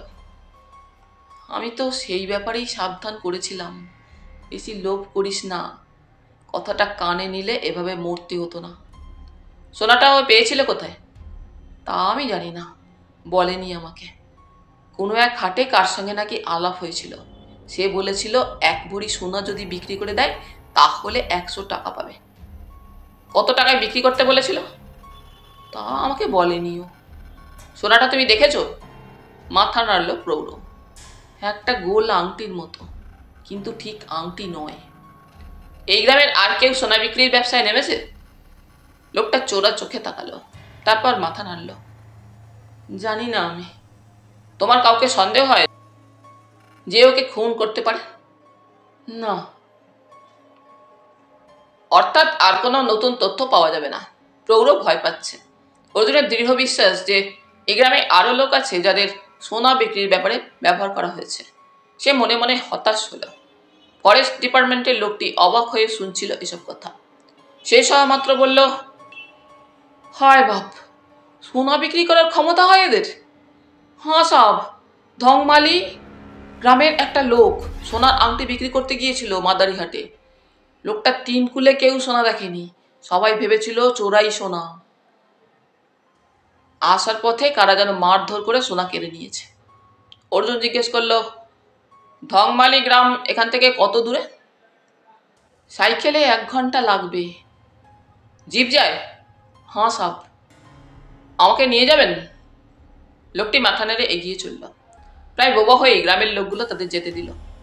ছোড়া পেরিয়ে জিপে উঠল অর্জুন, আর লোকটা তাদের সামনে সাইকেল চালাতে লাগলো। ধংমালি গ্রামে যখন পৌঁছালো তারা, তখন সূর্যদেব মধ্য গগনে। জিপ ছেড়ে বেশ কিছুটা যাওয়ার পর গ্রামের মুখটায় পৌঁছে অর্জুন বলল, আমি ভেতরে যাব না, আপনি ওকে ডেকে আনুন। মিনিট 15 বাদে একটি উদ্ভ্রান্ত মানুষকে নিয়ে ফিরে এলো ফরেস্ট ডিপার্টমেন্টের কর্মচারীটি। এনে আলাপ করে দিল। অর্জুন তাকে বলল, শুনলাম আপনি সোনা বিক্রি করতে চান, আমি কিনবো। লোকটা মাথা নাড়ল। সোনা তো আর নাই। বিক্রি করে দিয়েছেন? না, যাদের সোনা তারা নিয়ে নিল। কেন? আমার মাদারি হাটে সবাই চোর ভাবছে, আমি বিক্রি করতে পারি নাই তাই। কার সোনা? সে কথা বলতে নারবু বাবু, বললে আমাকে মেরে ফেলবে। কি পাপে যে রাজি হয়েছিলাম, এখন রাইতে ঘুম নাই, দিনে কাম করতে পারি না। কাল যার মৃতদেহ জঙ্গলে পাওয়া গিয়েছে তাকে চেনো? চিনি বাবু, আমার স্যাঙাত ছিল, ওই তো আমারে নিয়ে যায় সেখানে। কোনখানে? জঙ্গলের ভেতর। আর কিছু প্রশ্ন না করেন বাবু। দেখো, লোকগুলো অত্যন্ত অন্যায় কাজ করছে। তুমি যদি সাহায্য করো তাহলে ওই বদমাস লোকগুলো শাস্তি পেতে পারে।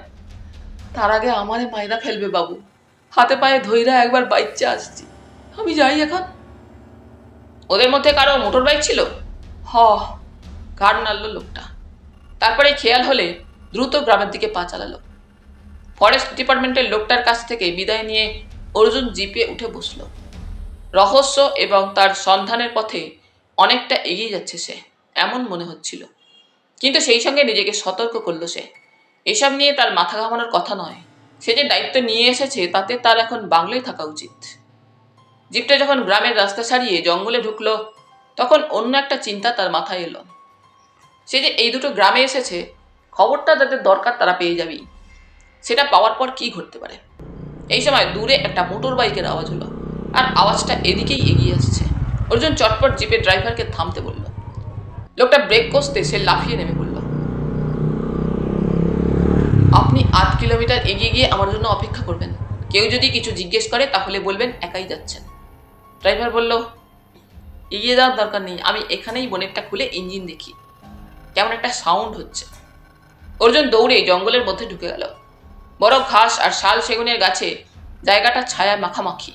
একটা বড় গাছের আড়ালে দাঁড়িয়ে সে দেখল ড্রাইভার বোনেট খুলে ঝুঁকে ইঞ্জিন দেখছে। মোটরবাইকের আওয়াজ বাড়ছিল। অর্জুন রাস্তার খানিকটা দেখতে পাচ্ছিল। ওখান থেকে বাঁক নিয়ে এসে ডান দিকে। কয়েক সেকেন্ডের মধ্যে ধুলো উড়িয়ে মোটরবাইকটা চলে এলো। যে চালাচ্ছে তার মাথায় হেলমেট, পেছনে আর একজন বসে রয়েছে। জিপের কাছে এসে বাইকের গতি কমে গেল। জিপটাকে ছাড়িয়ে আরো কিছুটা গিয়ে সেটা দাঁড়িয়ে পড়ল। তারপর বাঁক নিয়ে ঘুরে চলে এলো জিপের গায়ে। শব্দ পেয়ে যারা জিপের ড্রাইভার পেছনে যে বসেছিল সে জিজ্ঞেস করলো, কি হয়েছে ওস্তাদ, কোনো গোলমাল? ড্রাইভার বলল, খুব গরম হয়ে গিয়েছিল। তা তো হবেই। লোকটা হ্যাঁ করে হাসলো। চারপাশের হাওয়াই গরম। হেলমেটধারী হিন্দিতে জিজ্ঞেস করলো, যাকে নিয়ে গিয়েছিলে সে কোথায়? কাকে? একটা বাঙালি ছোকরাকে। ন্যাকামি করো না। ড্রাইভার যেন মুশকিলে পড়ে গেল। তিনি তো অনেক আগেই নেমে গিয়েছেন। কোথায়? ওই গ্রামের কাছেই। বেইমানি করো না। বেইমানির প্রশ্ন ওঠে না। আমি তোমার নুন খাইনি। তার মানে তুমি মিথ্যে বলছো? সেটা তুমি যা ভাবলে ভালো লাগে তাই ভাবতে পারো। এভাবে কেউ আমার সঙ্গে কথা বলে না। ঠিক আছে। হেলমেটধারী পেছনের লোকটাকে কিছু বলতেই সে নেমে দাঁড়ালো। মোটর বাইক চলে গেল গ্রামের দিকে। এবার লোকটি এগিয়ে এলো জিপের কাছে। আমাকে একটু ফরেস্ট বাংলায় পৌঁছে দাও। আরে, এটা গভর্নমেন্টের গাড়ি, পাবলিকের ওঠা নিষেধ। সরো ওস্তাদ, যে ছোকরাকে নিয়ে এসেছিলে সেটাও পাবলিক। কে বলেছে তোমাকে? মালবাজার থেকে পেছন নিয়েছে। বস গোলমাল করতে চায় না বলে এখনো বেঁচে আছে। ইঞ্জিন ঠান্ডা হলো? মোটর বাইকের আওয়াজ মিলিয়ে গিয়েছে। জঙ্গলের নিস্তব্ধতায় অর্জুন চটপট মতলব ঠিক করে ফেলল। লোকটা দাঁড়িয়ে আছে তার দিকে পেছন ফিরে, কিন্তু ওর কাছে পৌঁছতে যে সময় লাগবে তাতেই ও দেখে ফেলবে তাকে। নিচ থেকে একটা বড় পাথর কুড়িয়ে ডান দিকের জঙ্গলে ছুঁড়ল সে। হুড়মুড় শব্দ করে গাছপালার আলোড়ন তুলে সেটা যখন নিচে পড়লো তখন ড্রাইভার আর লোকটা চমকে সেদিকে ফিরে তাকিয়েছে। লোকটা চাপা গলায় জিজ্ঞেস করলো, কি হলো? ড্রাইভার বলল, হাতি নাকি? না না, হাতি দূর থেকেই বুঝিয়ে দেয়। গিয়ে দেখো না। লোকটা সাহস দেখালো। সাবধানী পা ফেলে এগিয়ে গেল বিপরীত দিকে মুখ করে। আর তৎক্ষণাৎ গাছের আড়াল ছেড়ে অর্জুন চলে এলো জিপের গায়ে। এসে নিজেকে লুকিয়ে রাখলো। লোকটার গলা শোনা গেল, দূর কিচ্ছু নেই, কিন্তু কিছু একটা পড়েছে। তোমার ইঞ্জিন যা ঠান্ডা হয়েছে তাতেই চলতে হবে ওস্তাদ। লোকটা ফিরে আসছিল। অর্জুন অপেক্ষা করছিল। লোকটা ড্রাইভারের সামনে এসে দাঁড়াতেই সে পেছন থেকে ঝাঁপিয়ে পড়ল। আচমকা আক্রমণে লোকটা এমন নার্ভাস হয়ে গিয়েছিল যে কথা বলার সুযোগ পেল না। তাকে মাটিতে উপর করে ফেলে যখন অর্জুন পিঠের উপর উঠে বসেছে তখন লোকটার একটা হাত কোমরের দিকে এগিয়ে যাচ্ছিল। সেটাকে মুচড়ে ধরতেই আর্তনাদ করে উঠল সে। আহ! কোমর থেকে একটা ধারালো খুর উদ্ধার করলো অর্জুন। বাঁ পকেটে একটা লম্বা মুখ বন্ধ টিউব। ড্রাইভারকে সে বলল, একটা দড়ি আছে? ড্রাইভার দেরি করলো না। ভালো করে হাত পা বেঁধে ওকে জিপে তোলা হলো। জিপ চালু করতে অর্জুন টিউবটা সন্তর্পণে খুলল। কিছুদিন আগে পর্যন্ত যেরকম সিরিঞ্জে টিকা দেওয়া হতো তারই একটা। ভেতরে তরল পদার্থ আছে। হাত পা বাঁধা লোকটা ভীত সন্ত্রস্ত হয়ে সিরিঞ্জটাকে দেখছিল। অর্জুন চোখের সামনে থেকে সেটাকে নামিয়ে লোকটার হাতের দিকে নিয়ে যেতেই পরিত্রায়ী চিৎকার করে উঠল সে। না না, আমাকে মেরে ফেলবেন না, ভয় পড়ি আপনার। না! তার চোখ দুটো ভয়ে ঠিকরে বেরিয়ে পড়ছে যেন। এটা দিয়েই খুনটা করেছ? আমি করিনি, বিশ্বাস করুন, সত্যি বলছি। কে করেছে? আমি জানি না। ঘন ঘন মাথা নাড়ল লোকটা। তোমাকে বলদেব জিপের কাছে থেকে যেতে বললো কেন? লোকটা সামলে নেওয়ার চেষ্টা করছিল। অর্জুন সিরিঞ্জটা নাড়ল। আমি পুলিশ নই, খুন করতে আমার কিন্তু অসুবিধে হয় না। ও সন্দেহ করেছিল এই ড্রাইভার মিথ্যে বলছে। তোমাদের বস কে? আমি জানি না। আমি বেশি কথা বলা পছন্দ করি না। লোকটা কুকড়ে যাচ্ছিল। অর্জুন হাসল। সোনাগুলো কোত্থেকে আসছে? নেপাল থেকে। খাঁটি সোনা? আমি জানি না। এইসব গরিব লোকগুলোকে কেন ব্যবহার করছো? চোরাই সোনার তো অনেক চ্যানেল আছে বিক্রি করার, এদের জড়াচ্ছ কেন? বস টাকা চায় চটপট। বস কে? আমি জানি না। গাড়ি তখন কালভার্টের ওপর উঠে এসেছে। অর্জুন ড্রাইভারকে জিপ থামাতে বলল। সেটা থামতেই সে নিচে নেমে দাঁড়ালো। এই জায়গাটা খুব ভালো, তোমাকে মেরে কালভার্টের নিচে শুয়ে রাখলে কেউ টের পাবে না। আমি ওকে মারিনি স্যার, কোকিয়ে উঠল লোকটা। কে মেরেছে? বলদেব। আচমকা বলে ফেলে চুপ করে গেল লোকটা। অবশ্যই যে মরে গিয়েছে তার জন্য ভেবে কি হবে? হনুমানটা কার? আমার। কোথায় পেয়েছো? কাশি থেকে এনেছিলাম, ইঞ্জেকশন দিয়ে বড় করেছি। বাহ, তুমি দেখছি অনেক কিছু জানো। তোমাদের বস কে? আমি জানি না। অর্জুন ড্রাইভারকে বলল হাত লাগাতে। লোকটাকে ধরাধরি করে কালভার্টের নিচে নিয়ে যাওয়া হলো। একে এখনই পুলিশের হাতে তুলে দিলে কিছুতেই মুখ খুলবে না, এটা সে বুঝতে পেরেছিল। হয়তো পুলিশের হেফাজতে থাকলেও ওকে খুন করে ফেলা হবে। তাছাড়া জিপের ড্রাইভারের একাই ফরেস্ট অফিসে ফিরে যাওয়া উচিত। বলদেব ফিরে এসে খবর পেয়ে যাবে, যা এখনই ওকে জানানো উচিত নয়। সে ড্রাইভারকে বলল, আপনি জিপ নিয়ে অফিসে ফিরে যান। মিস্টার বিশ্বাসকে সমস্ত ঘটনা বলবেন। তিনি যেন এখনই মিস্টার আহমেদকে নিয়ে বাংলো ঘেরাও করে রাখেন। আমি না ফেরা পর্যন্ত কেউ যেন বাংলোর বাইরে যেতে না পারে। আপনি যাবেন না? আমি হেঁটে যাব, এখানে যেন কেউ না আসে। গার্নারের ড্রাইভার জিপ নিয়ে চলে গেলে অর্জুন কালভার্টের নিচে নেমে এলো। সে দেখলো লোকটা গড়াতে গড়াতে জলের দিকে যাওয়ার চেষ্টা করছে। তাকে দেখতে পেয়ে থেমে গেল লোকটা। অর্জুন হাসলো। পালাবার চেষ্টা করে কোনো লাভ নেই, স্পষ্ট কথা বলছি। তুমি যদি আমার সঙ্গে সহযোগিতা করো তাহলে প্রাণে মারবো না, নইলে তোমার লাশ এখানে পড়ে থাকবে। লোকটা পিটপিট করে তাকালো। অর্জুন আবার জানতে চাইল, তোমাদের বস কে? আমি জানি না। আমি জানি না। অর্জুন সিরিজটা নিয়ে ঝুঁকে পড়ল। আমি আর একবার প্রশ্ন করব। মেম সাহেব। ফ্যাঁস ফ্যাঁস শব্দ করলো লোকটা। মেম সাহেব? কোন মেম সাহেব? আমি একবার দেখেছি, বলদেব সব জানে। এই সময় একটা খসখস আওয়াজ পেছনে হতেই অর্জুন তরাক করে ঘুরে দাঁড়ালো। ঠিক হাত পাঁচেক দূরেই দাঁড়িয়ে আছে হনুমানটা। এত বিশাল হনুমান সে কখনো দেখেনি। না, গরিলার আকৃতি নিশ্চয়ই নয়, তবে অনায়াসে একটি মানুষকে ঘায়েল করতে পারে। হনুমানটা অদ্ভুত চোখে তাকিয়ে আছে হাত পা বাঁধা লোকটার দিকে। যদিও আক্রমণ করে তাহলে এই সিরিঞ্জটা ছাড়া কোনো অস্ত্র অর্জুনকে সাহায্য করবে না। কিন্তু শরীরে যা লোম, সিরিঞ্জে ঢোকাবার আগেই যা ক্ষতি হবার তা হয়ে যেতে পারে। কিন্তু আক্রান্ত হবার আগেই আক্রমণ করা বুদ্ধিমানের কাজ। সিরিঞ্জটাকে উঁচিয়ে ধরে অর্জুন আক্রমণ করার ভঙ্গিতে এগোলে হনুমানটা এক লাফে খানিকটা সরে গেল, আর সঙ্গে সঙ্গে একটা বড় পাথর তুলে নিল অর্জুন।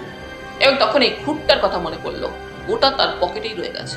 অর্জুন পাথর তুলতেই দড়িতে বাঁধা লোকটা অদ্ভুত সুরে শীষ দিল। সঙ্গে সঙ্গে কালভার্টের থামের আড়ালে চলে গেল হনুমানটা। ওর কাছাকাছি শুধু পাথর হাতে যাওয়া বোকামি হবে। অর্জুন মুখ ফিরিয়ে লোকটাকে জিজ্ঞেস করলো, ওটাকে তুমি ট্রেনিং দিয়েছো? আর সঙ্গে সঙ্গে একটা ছোট পাথর সাঁ করে অর্জুনের মাথার পাশ দিয়ে বেরিয়ে গিয়ে ঝোড়ার জলে শব্দ তুলল। হনুমানটা পাথর ছুঁড়ছে। অর্জুন প্রচন্ড রেগে গিয়ে লোকটাকে বলল, ওটাকে এখান থেকে চলে যেতে বলো, নইলে তোমাকে আমি খুন করব। লোকটা মাথা নাড়ল। আপনি আমাকে খুন করতে পারেন না, ভদ্রলোকেরা খুন করতে পারে না। কথাগুলো কানে যাওয়া মাত্র অর্জুনের মনে হলো সত্যি সে এখন বেশ অসহায়। যতই মুখে বলুক, ঠান্ডা মাথায় কাউকে খুন করা তার পক্ষে অসম্ভব। আর এই সত্যিটা এতক্ষণে লোকটা বুঝে নিয়েছে। এই সময় দূরে মোটর বাইকের আওয়াজটা পাওয়া গেল। বেশ দ্রুত এগিয়ে আসছে ওপরের রাস্তা ধরে। অর্জুন ঠিক করলো, এই লোকটা যদি চেঁচায় তাহলে সিরিঞ্জ বসিয়ে দেবে, তারপর যা হয় হোক। মোটর বাইকটা আরো এগিয়ে আসা মাত্র শুয়ে শুয়ে লোকটা শেষ দিল। সঙ্গে সঙ্গে হনুমানটা থামের আড়াল থেকে বেরিয়ে এসে রাস্তার দিকে যাওয়ার চেষ্টা করলো। একটু ইতস্তত না করে অর্জুন ওকে লক্ষ্য করে পাথরটা ছুঁড়ল। এই আক্রমণের কথা হনুমানটার মাথায় আসেনি। সে লাফাতে লাফাতে ওপরে ওঠার চেষ্টা করছিল। পাথরটার আঘাত করলো তার ঘাড়ের নিচে। সঙ্গে সঙ্গে সে ছিটকে গেল খানিকটা এবং সেই গতিতে গড়িয়ে গেল রাস্তার উপরে। আর তখনই সশব্দে ব্রেক কষার আওয়াজ। হনুমানটার পরিত্রায়ী চিৎকার কানে এলো। অর্জুন দেখল মোটর বাইকটা চালকহীন অবস্থায় কালভার্টের রেলিং এর গায়ে এসে ধাক্কা খেল। তারপর তার সামনের চাকা শূন্যে বনবন করে ঘুরতে লাগলো। গুরু বাঁচাও, গুরু হাম নিচে হ্যায়, বাঁচাও! পরিত্রাহী চিৎকার করে উঠল লোকটা। অর্জুন দ্রুত কালভার্টের থামের আড়ালে আড়ালে খানিকটা ওপরে চলে এলো। রাস্তার মাঝখানে উপুর হয়ে পড়ে আছে হনুমানটা, রক্ত বেরোচ্ছে তার শরীর থেকে। এপাশে মোটর বাইক আর উল্টো দিকের আগাছার উপর ধীরে ধীরে উঠে বসেছে হেলমেটধারী।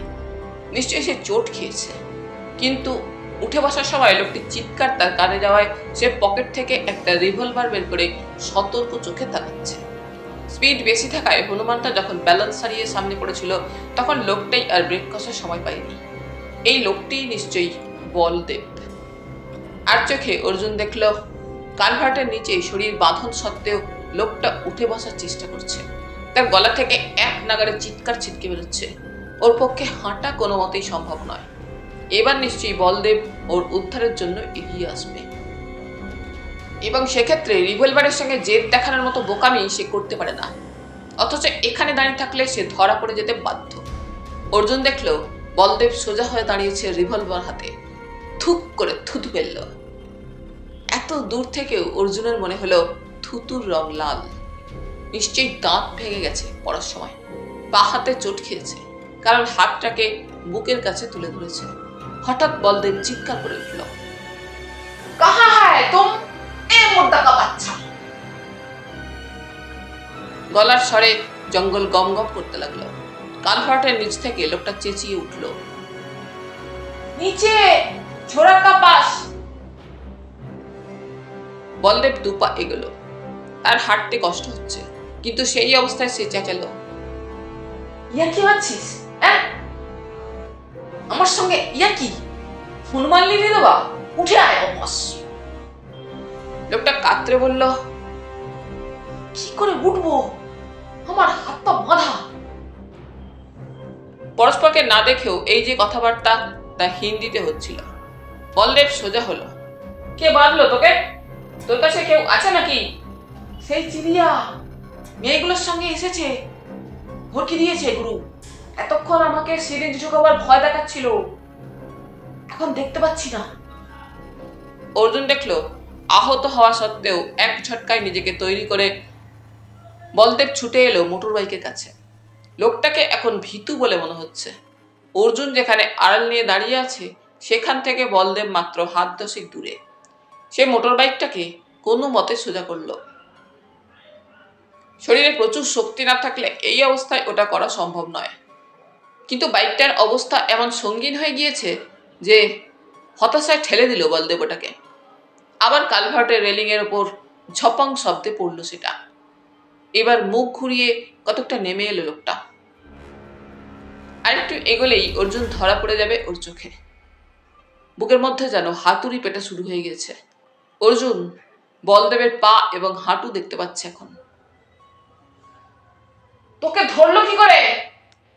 চিৎকার ভেসে এলো পেছন থেকে, গুরু দড়ি খুলে দাও। কি বলছিস তুই? কিছু না গুরু, কিছু না। মিথ্যে কথা বলিস না। সিরিঞ্জ পেয়েছে যখন তখন তুই মুখ বন্ধ রাখিসনি। জিজ্ঞেস করছিল বসকে। কি বললি? মেম সাহেব, ব্যাস। সঙ্গে সঙ্গে আর্তনাদ করে নেতিয়ে গেল লোকটা। অদ্ভুত ভাবে চিত হয়ে মুখ কাত করে পড়ে গেল। চোখ দুটো পলকে স্থির, মুখ হাঁ। অর্জুন মুখ ফেরালো।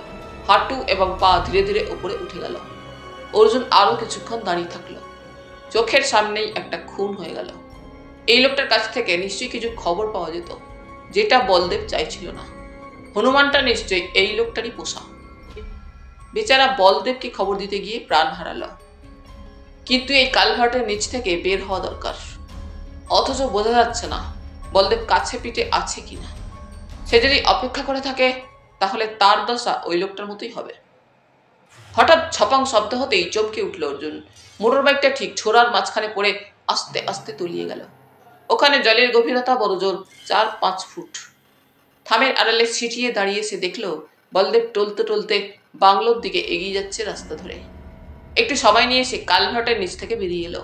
হনুমানটা পড়ে আছে রাস্তায়, মাথাটাই ফেটে গিয়েছে। মাথার তুলনায় শরীর বেশ বড়। রাস্তার যতটা সোজা দেখা যায় বলদেব কোথাও নেই। এবং তখনই গাড়ির আওয়াজ পাওয়া গেল। কয়েক সেকেন্ডের মধ্যে ফরেস্ট অফিসের জিপটাকে দেখতে পেল অর্জুন। বেশ দ্রুত গতিতে ছুটে আসছে। কালভার্টের সামনে এসে ব্রেক কষতেই মিস্টার বিশ্বাস লাফিয়ে নামলেন। কি ব্যাপার? আপনি কাকে ধরেছেন? আরে এটা কি? মিস্টার বিশ্বাস ছুটে গেলেন হনুমানটার কাছে। তার সঙ্গে ফরেস্ট ডিপার্টমেন্টের লোকেরাও বেশ অবাক হয়েছে বোঝা গেল। অর্জুন জিজ্ঞেস করল, মিস্টার আহমেদ কি এসে গিয়েছেন? মিস্টার বিশ্বাস মাথা নাড়লেন। এখনো নয়, আপনি আসতে নিষেধ করেছিলেন, কিন্তু ব্যাপারটা শুনে না এসে পারলাম না। তাহলে বাংলো ঘেরাও করা হয়নি? সর্বনাশ, বলদেব ওদিকে গিয়েছে। অর্জুন খুব ব্যস্ত হয়ে উঠল। আপনি জিপ ঘোরাতে বলুন। আমি কিছুই বুঝতে পারছি না। মিস্টার বিশ্বাস কথাগুলো বলতে বলতে হাত নেড়ে ড্রাইভারকে ইশারা করলেন। অর্জুন বলল, আপনার এই জঙ্গলে আর একজন খুন হয়েছে একই জায়গায়। তৃতীয় খুন যাতে না হয় তার জন্য আমাদের এখনই বাংলোয় যাওয়া উচিত। ও হ্যাঁ, আপনি চটপট একবার কালভার্টের নিচ থেকে ঘুরে আসুন। মিস্টার বিশ্বাস ছুটে গেলেন, ফিরে এলেন একেবারে ঝড়ের মতো। কি সর্বনাশ! অর্জুন জিপে উঠে বসল, কিছু না বলে। মিস্টার বিশ্বাস সেখানে দাঁড়িয়ে জিজ্ঞাসা করলেন, ওকে খুন করলো কে? আপনি? আমার কাছে রিভলভার নেই মিস্টার বিশ্বাস। না মানে ড্রাইভারের কাছে শুনলাম। সেটি এই জিনিস, এড়িয়ে রক্ত বের হয় না, সাদা চোখে মৃত্যুর কারণ বোঝা যায় না। চলে আসুন চটপট। আমি মানুষ মারার অধিকারী নই, বাঁচানোর। জিপ ছুটে যাচ্ছিল বাংলোর দিকে। যতটা সংক্ষেপে সম্ভব অর্জুন মিস্টার বিশ্বাসকে বুঝিয়ে বলল ব্যাপারটা। শুনে ভদ্রলোক উত্তেজিত হয়ে উঠলেন। অর্জুন বলল, আমার দৃঢ় বিশ্বাস মিস্টার ভার্মার স্ত্রী হিসাবে যিনি এই বাংলোয় আছেন তিনি মেম সাহেব এবং এই চক্রান্তের মূল নেত্রী। মিস্টার বিশ্বাস কথা বললেন না। বাঘ ঘুরতেই দেখা গেল ফরেস্ট বাংলোর একজন কর্মচারী ছুটতে ছুটতে আসছেন। জিপ থামাতে হলো। লোকটা হাঁপাতে হাঁপাতে যা বলল তাতে বোঝা গেল একটু আগে একটা লোক বাংলায় ঢুকে ভার্মা সাহেবকে কিছু বলতেই তিনি ও মেম সাহেব ট্যাক্সি নিয়ে বেরিয়ে গিয়েছেন। যাওয়ার আগে 4 বাচ্চা মেম সাহেবের একজনকে বন্দুক দেখিয়ে জোর করে ধরে নিয়ে গিয়েছেন। সঙ্গে সঙ্গে জিপ ছুটে এলো বাংলোর লনে। অর্জুন দেখল পুনম, চিঙ্কি এবং টিনা ছুটতে ছুটতে আসছে। কথা বলার আগেই কান্নায় ভেঙে পড়ল তারা।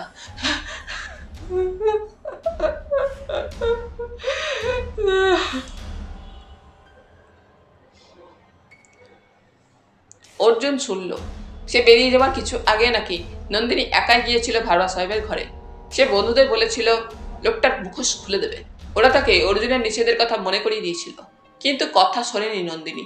সে অনেকক্ষণ ফিরছে না দেখে খোঁজ করতে গিয়ে শেষে দেখতে পেয়েছে নন্দিনীকে রিভলভার দেখিয়ে ট্যাক্সিতে তুলেছে ওরা। কিছু করার আগেই ট্যাক্সি হাওয়া হয়ে গিয়েছে। অর্জুন জিজ্ঞেস করলো, মিস্টার পুরী ঘরে আছেন? ফরেস্ট বাংলায় একটি বেয়ারা বলল, নেই সাব, আধা ঘন্টা আগে নিকাল গিয়া। মিস্টার বিশ্বাস জিজ্ঞেস করলেন, মিস্টার পুরী কি এ ব্যাপারে জড়িত? আমি বুঝতে পারছি না, তবে লোকটার চালচলন সন্দেহজনক।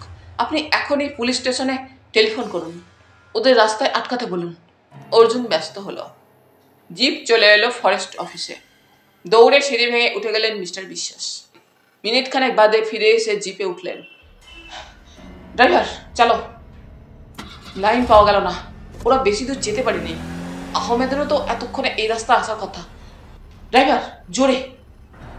জিপ প্রচন্ড গতিতে ছোটা শুরু করলো। মিনিট 5 যাওয়ার পর বিশ্বাস চমকে উঠলেন। কিছু দেখতে পাচ্ছেন?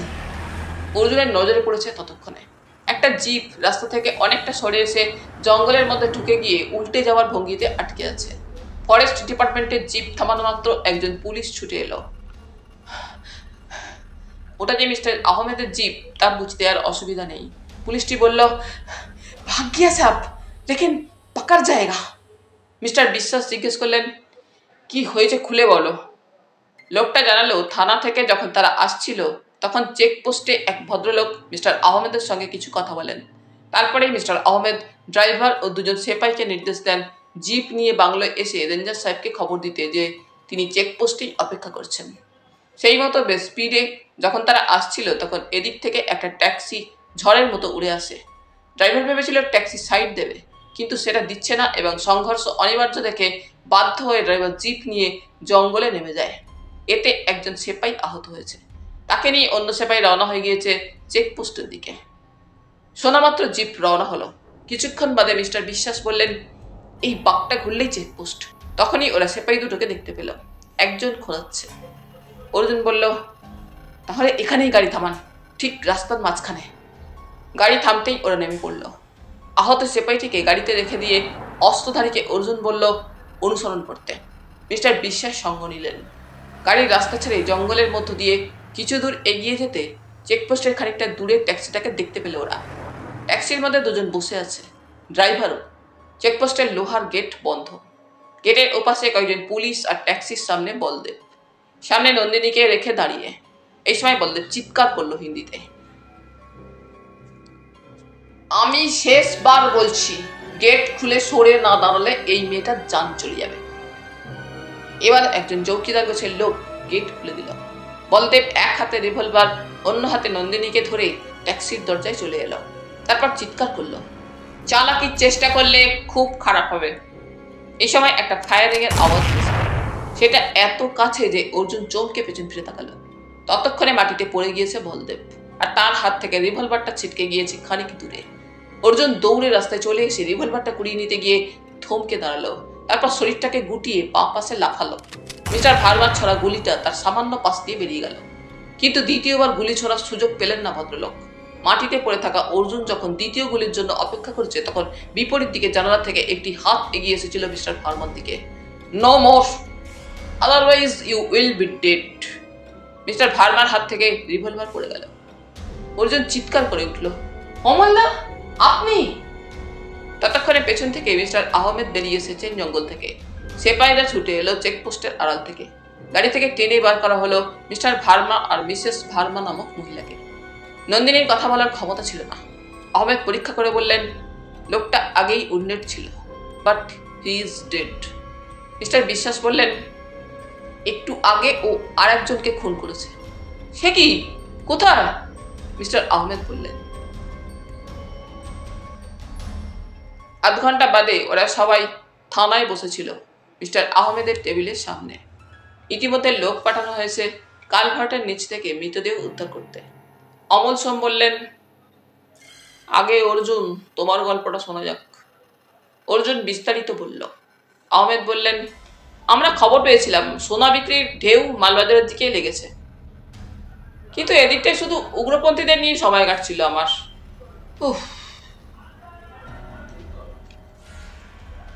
মিস্টার বিশ্বাস জিজ্ঞেস করলেন, এই সোনা ওরা পেত কোথায়? অমলদা উত্তর দিলেন, যে ভদ্রমহিলা এখানে মিসেস ভার্মা পরিচয় দিয়েছিলেন, তিনি জন্মসূত্রে পারোর মানুষ। পারো ভুটানের শহর। এই ভদ্রমহিলার দিল্লিতে যাতায়াত ছিল। কোনোভাবে ওর সঙ্গে মিস্টার ভার্মার আলাপ হয়। তখন নন্দিনীর বাবার সঙ্গে ব্যবসা সম্পর্ক ছিন্ন হওয়ায় মিস্টার ভার্মা বিপদে পড়েছিলেন। নন্দিনীর বাবার উপর ওর খুব রাগ ছিল, কিন্তু সেটা বোঝাতেন না। উনি জানতে পেরেছিলেন নন্দিনীরা এদিকে আসছে। হয়তো ওর বাবার কাছেই জেনেছিলেন তারিখ। পরে নন্দিনীর বাবার কোনো কারণে সন্দেহ হওয়ায় আমার এসকর্টের জন্য অনুরোধ করেন। এদিকে মহিলা ভুটানের, কিন্তু ভুটানি নন। আমার ধারণা তিব্বত থেকে পালিয়ে আসা লামাদের সোনা কোনোভাবে ওর কাছে চলে আসে। হয়তো ফাঁকি দিয়েই তিনি সেটা দখল করেন। ভুটানে থেকে সেই সোনা বিক্রি করা যেত না। ভারতবর্ষে এসে করতে হলে সরকার অনুমতি দিত না। নিজের অর্জিত সম্পত্তি না হলে মানুষ কম দামে বিক্রি করে। মিস্টার ভার্মার সঙ্গে ওর চুক্তি হয়। এদের সঙ্গে বলদেব জোটে। সে এই এলাকায় বেশ কিছুদিন আছে। Tough man. খোঁজ নিলে জানা যাবে মিস্টার ভার্মার স্ত্রী পরিচয় দিয়ে ওই মহিলা কখনো গরুমারা, কখনো চাকরামারি, কখনো কালীঝোড়া, কখনো ফুড সিলিংয়ের বাংলো কিংবা হোটেলে থেকেছেন। মিস্টার ভার্মার বুদ্ধিতে বলদেব গরিব মানুষগুলোকে ব্যবহার করেছে। পুলিশ এদের জেরা করলে এ ব্যাপারে বিশদ জানতে পারবে। কিন্তু যে লোকটা আজ খুন হয়েছে সে বলেছিল তাদের বস একজন মেম সাহেব। তার মানে এরা জানতো? অর্জুন জিজ্ঞেস করল। স্বাভাবিক। মিস্টার ভার্মা সমস্ত ডুয়ার্স ঘুরে বেড়াচ্ছেন। বলদেব মোটর বাইকে ছুটে বেড়াচ্ছে সেই সঙ্গে। মূল ঘাঁটির সঙ্গে যোগাযোগ রাখার দায়িত্ব ছিল এই লোকটি। সে তো মেম সাহেবকে চিনবেই, তাকে তো পাহারাদারের কাজ করতে হতো। এর আগে ছিল চাকরামারিতে। হনুমানটাকে চমৎকার ট্রেনিং দিয়েছিল। চাকরামারির কিছু মানুষ একটা বন মানুষ দেখেছে বলে দাবি করে। সদ্য এ তল্লাটে আসায় মিস্টার বিশ্বাসরা ও সন্ধান পাননি। অমল সোম উঠে দাঁড়ালেন। আমি আজই জলপাইগুড়িতে ফিরে যাচ্ছি মিস্টার আহমেদ। যদি কিছু প্রয়োজন হয় জানাবেন। অবশ্যই। আপনাকে ধন্যবাদ দিয়ে ছোট করব না মিস্টার সোম। আপনারা কি আগে পরিচিত ছিলেন? অর্জুন খুব অবাক হচ্ছিল।